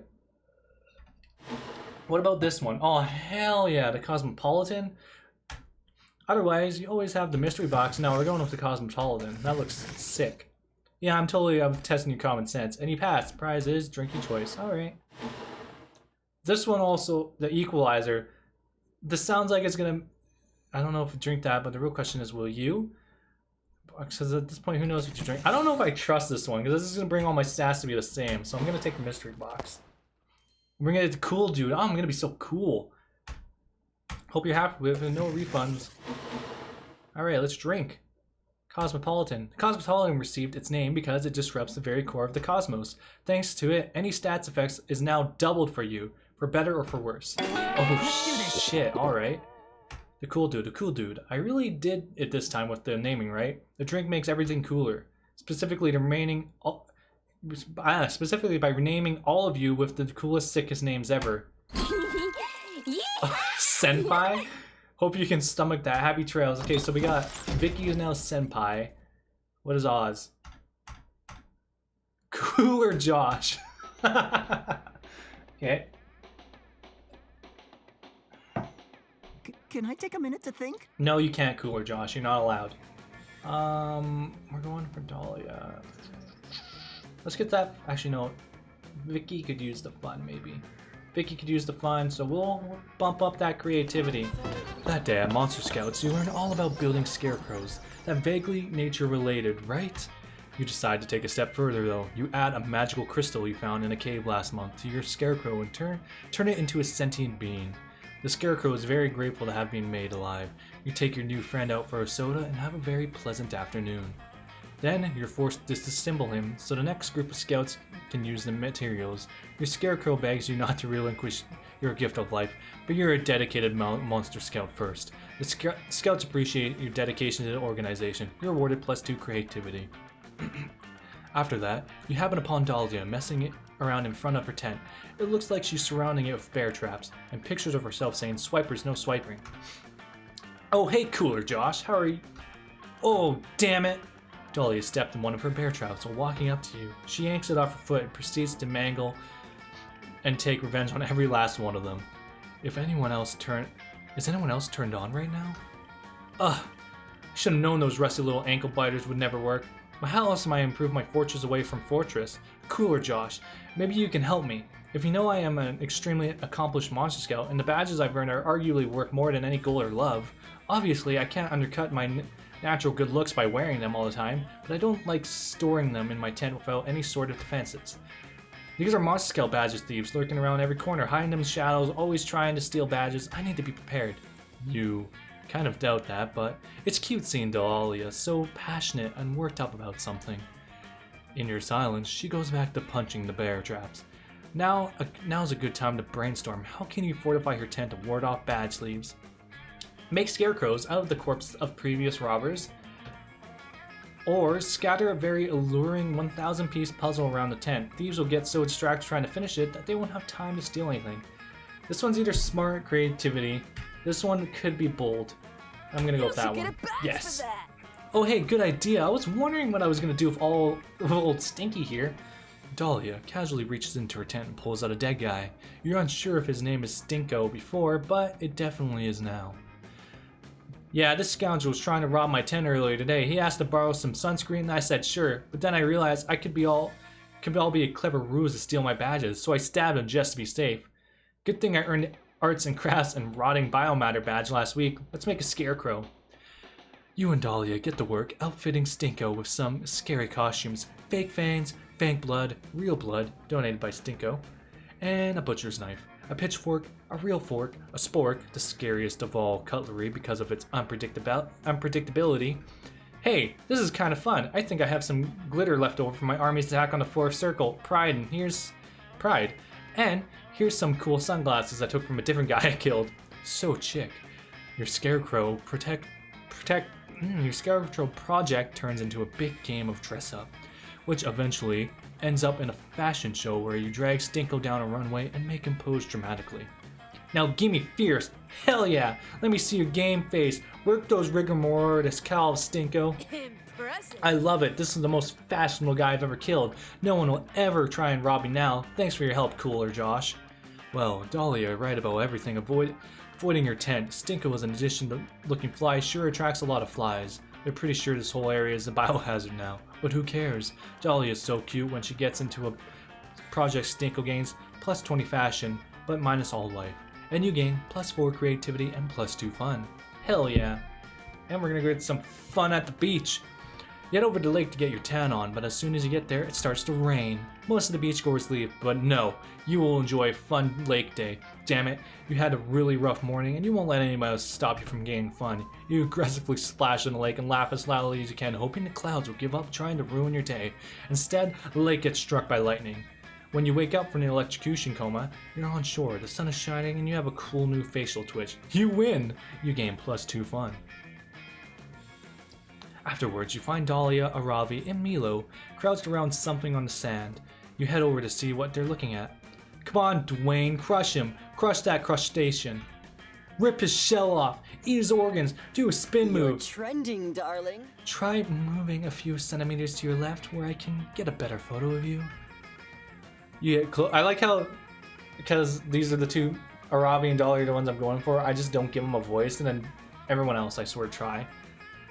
Narrator, you get close enough to see what they're yelling at. Two hermit crabs are facing off against each other in a ring of another agitated hermit crab. This is it, the Hermit Crab Fight Club spoken of in Monster Cap Legend. Right now it looks anything but legendary though. The crab they're calling Dwayne is getting its shell shocked by a much larger, handsomer crab. The fight is soon over. Oh, come on! At least one match, you stupid crab.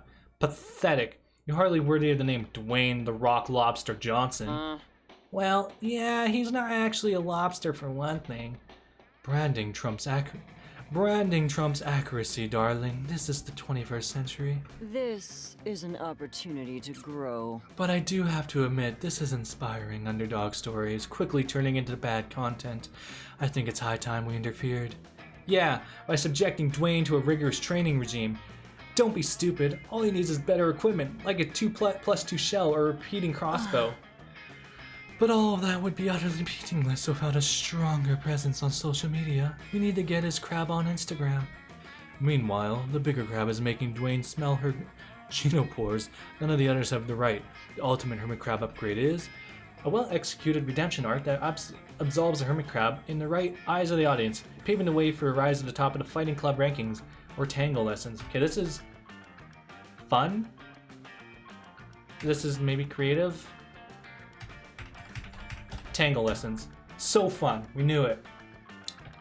You use some of the money from your crustacean enrichment fund to purchase a course of tango lessons for your plucky hermit crab plow. Impressive. Excellent. A rigorous training routine that I suggested. Shall we begin a training montage? Doesn't look like it. There's a sign on the door in this tango studio that specifies that no training montages. That makes sense. The upbeat background track would probably interfere with the tango music. What? How are we supposed to pass time when little Dwayne learns to tango then? This is the first day of the Well, rest just of have to your wait, life. Dahlia. After all, patience is the training montage of the soul. That's it. I'll do my own training montage. Teach myself patience. Dahlia proceeds to sit quietly in a corner of the tango studio for several hours with a very intense look on her face. After much grueling practice, Dwayne is finally a tango master. You bring him back to the beach to show off his skills at the fight club.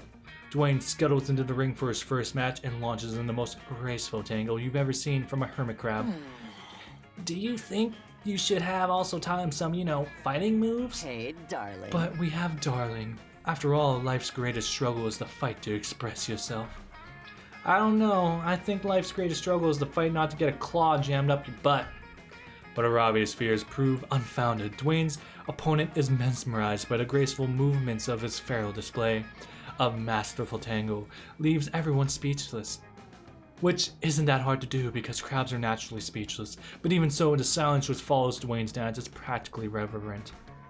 Then, after one another, the crabs begin to clap their claws. Soon, Dwayne, the Rock Lobster Johnson, is receiving a crustacean ovation. Life is a gift. You see, these crabs finally understand one of life's most important truths. Love is far more important than violence. Indeed, although the violence seems to have vanished from the crab's tiny minds, a fact which Damien takes advantage of, or Dwayne takes advantage of by whipping out a knife and stabbing all of them. Play of the game! Yes, stabbing beats love once again. When life gives you Well, at least lemons. collecting all these hermit crab souls promises to be easy money, when life gives you a bunch of Dead Sea creatures. Milo thankfully trails off without finishing that particular whatever. Dahlia, still embroiled by your training montage, only smiles silently at the carnage. You gain +2 charm and +1 boldness. Trade Place's final night. Let's go. Let's go. Sure thing. We'll finish it off by getting our boldness up. That day in the Haunted Manor, you accidentally stumbled upon a cult meeting in the hallway. The cultists are wearing terrifying black robes, standing over a bloody body and chanting. You try to flee, but one of them shoves a flyer in your hand. The ink burns into your eyes to read, but you manage to find the words, "New recruits get heal healthcare benefits with same-day sign-up." What? Sold? You gain a bunch of new cultist buddies, and your insurance covers spontaneous +2 boldness growths. Cool! Hi, quick question. Does it count as kidnapping if I'm abducting you so you can help me do a thing you already agreed to help with? Never mind. You can answer later. Right, now I need to knock you out and drag you to Portland, Oregon. Before you can say, "I would have come with you willingly," you're waking up with a bump on your head stuffed inside a suitcase on the PDX baggage carousel. Baggage. Great, there you are. Let's go. It's time to defeat the Herald of Autumn. Their name is Autumn, and they live in a giant pumpkin. Dahlia's intelligence turns out to be wrong. The Herald's name is Autumn, right, but they live in a tasteful craftsman's bungalow. They are a giant pumpkin. Hey friends, says Autumn, sitting calmly in their porch with a streaming mug of tea. Here to defeat me on behalf of the Herald of Summer, etc., etc.? That's right, although I have to say I'm a little surprised that Fall is the final boss for this thing. I'm not surprised that you're surprised, says Autumn. Chill lo-fi plays seemingly out of nowhere. Every quirky person thinks they're the only one who likes Fall. Thing is, Autumn says as they're adjusting their cozy scarf, everybody in the entire world thinks of themselves as quirky. Fall is the most popular season by far and will be forever. Not if I have anything to say about it, and I do. What I have to say is this: no. Take a cheap honey, says Autumn. Their voice makes you want to fall into a pile of crisp, colorful leaves. How do you actually plan to defeat me? Well, I'm gonna punch you real hard. No, says Autumn after thinking about it for a second.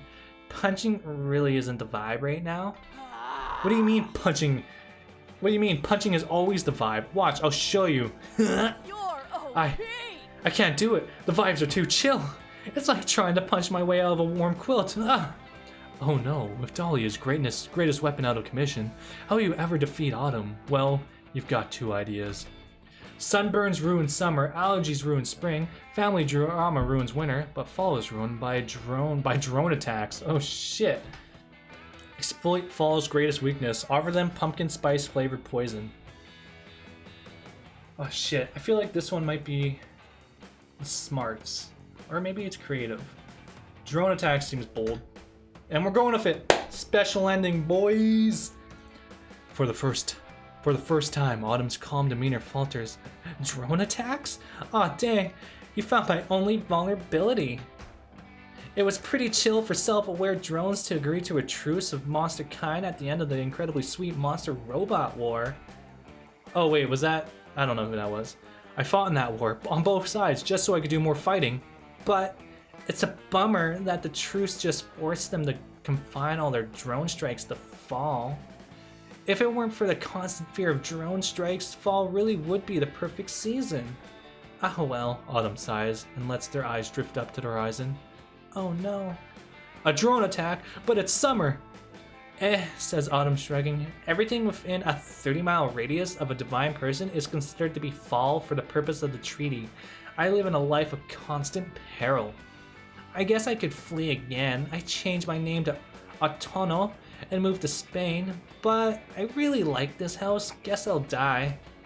Bye, friends, they wave. I hope you always remember this time we shared together.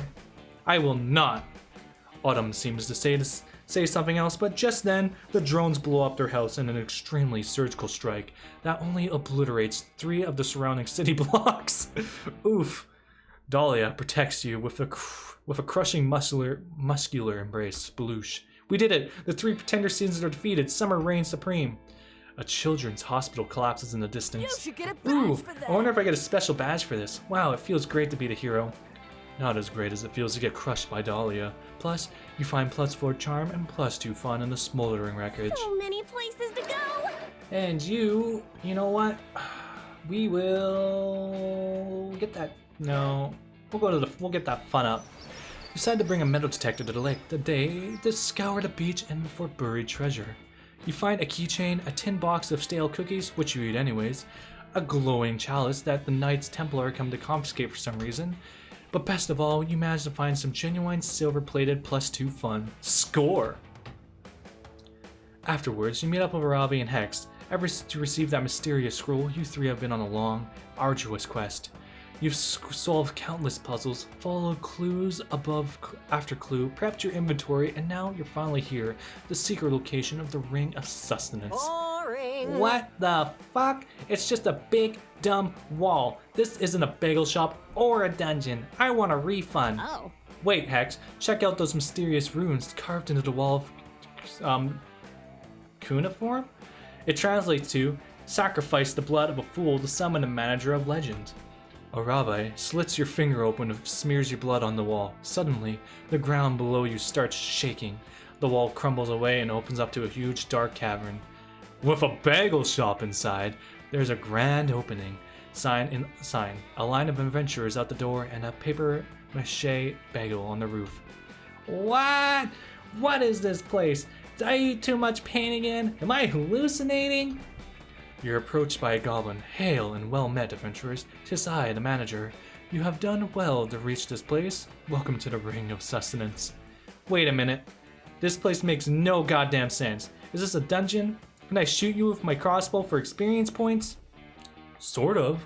You see, this place used to be a legendary dungeon built to challenge the strength of humanity and protect the secret power of the gods. But we ran into a cash flow problem. Dungeons are wildly unprofitable. Turns out inviting adventurers to loot your treasures is a bad business model. Who knew? So we rebranded. Welcome to the Ring of Sustenance, the world's first ex-dungeon bagel shop. Enjoy the handmade bagels and no many lethal traps. Huh, that's not such a bad idea, actually. All of the fun of bagels, all the mortal dangers of a dungeon. Fuck, let's get it. Let's get some bagels. You all go to buy some bagels. You have to jump over several spike pits to get into the cashier. You trip and get stabbed, but your pumpernickel bagel smells delicious.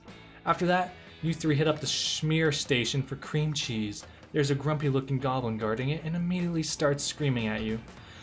Greetings, 'tis I, Gumsnark, the Schmear Guardian. If you wish to enjoy the cream cheese upon your bagel, you must best me in a battle of wits. You must choose any of my many schmears, but be warned, none of these cream cheeses is chock full of deadly poisons.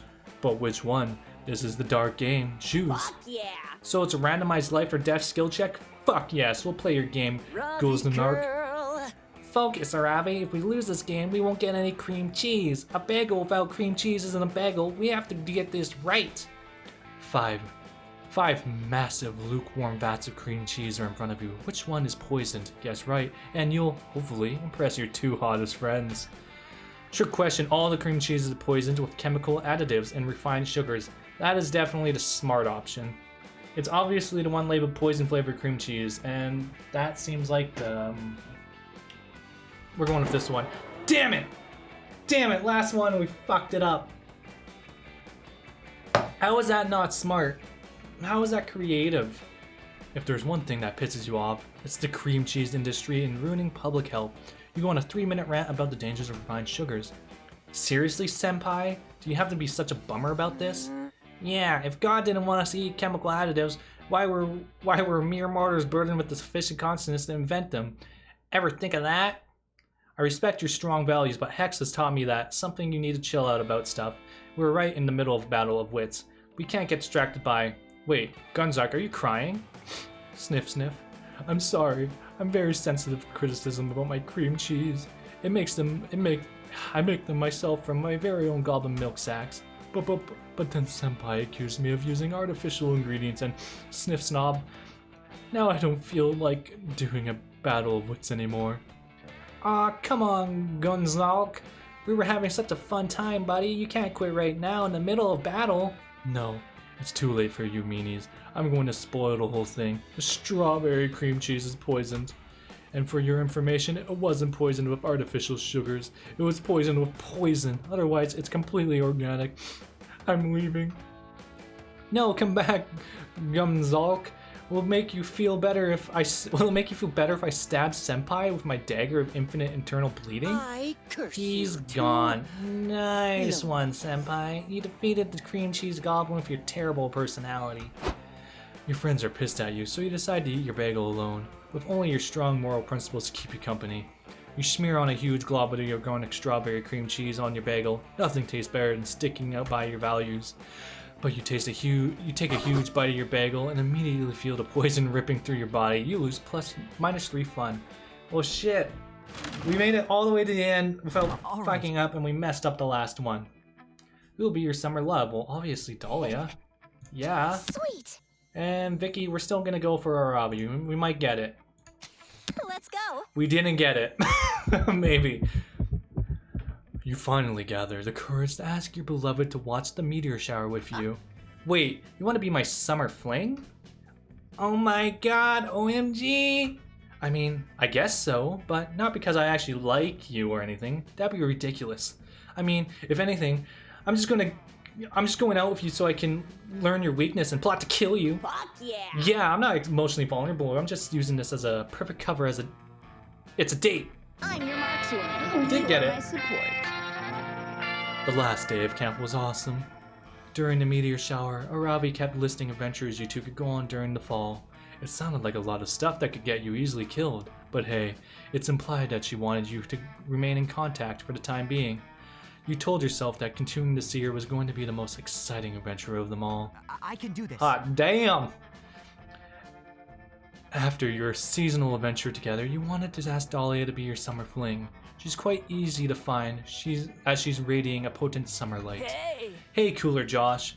We did it. We defeated other seasons. Since then, I started to glow weirdly. I think it's obviously because I'm the best harbinger of summer that has ever existed.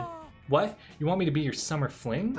Of course! If I ever wanted to achieve the best summer ever, it is clear I need a summer fling. Dahlia Aquino. I'm Dahlia Aquino, Queen of Summer, Conqueror of the Seasons.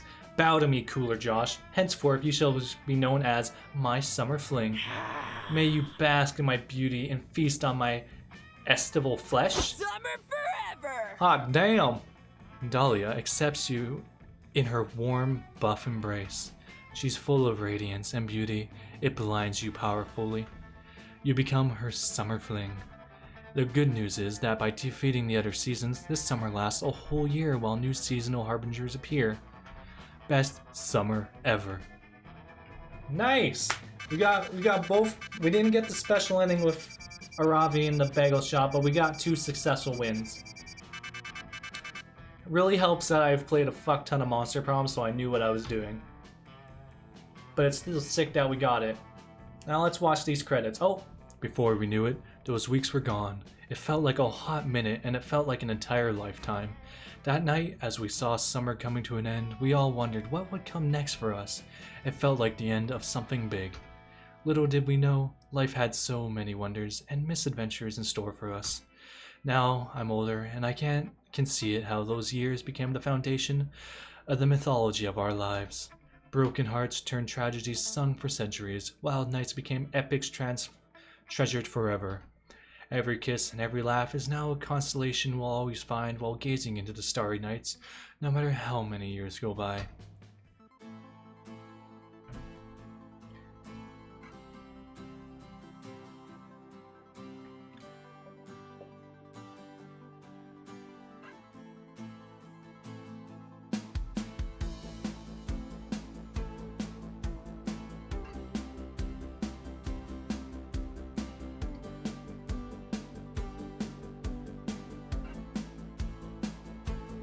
Welcome to the streamer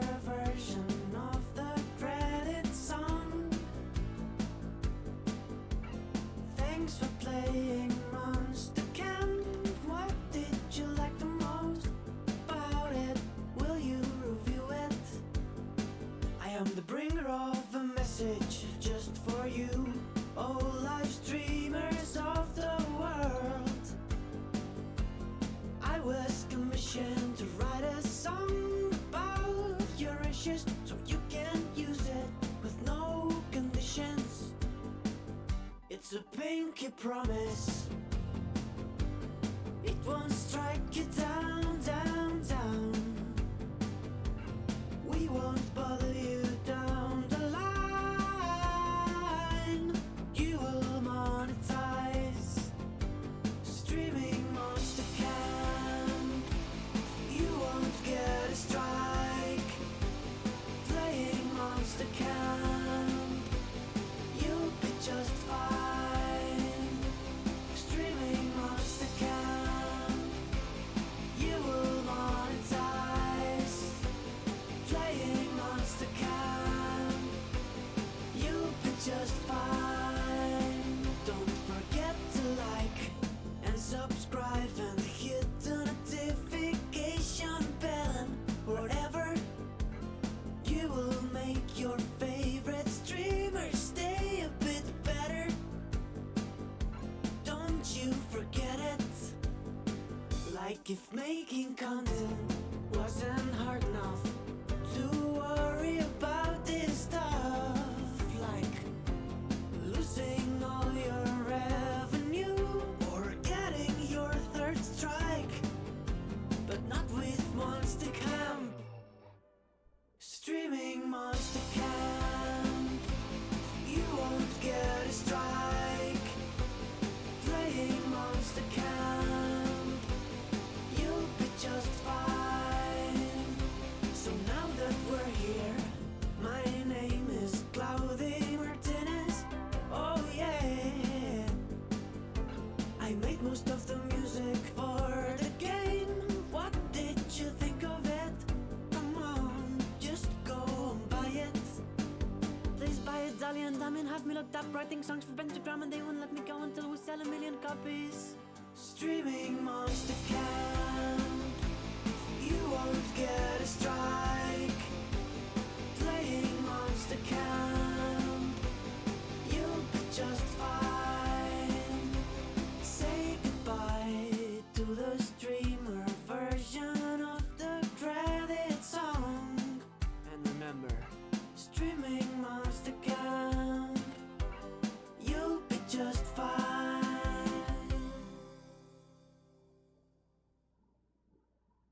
Damn, that was a bopping song for the streamer version of it. That's awesome.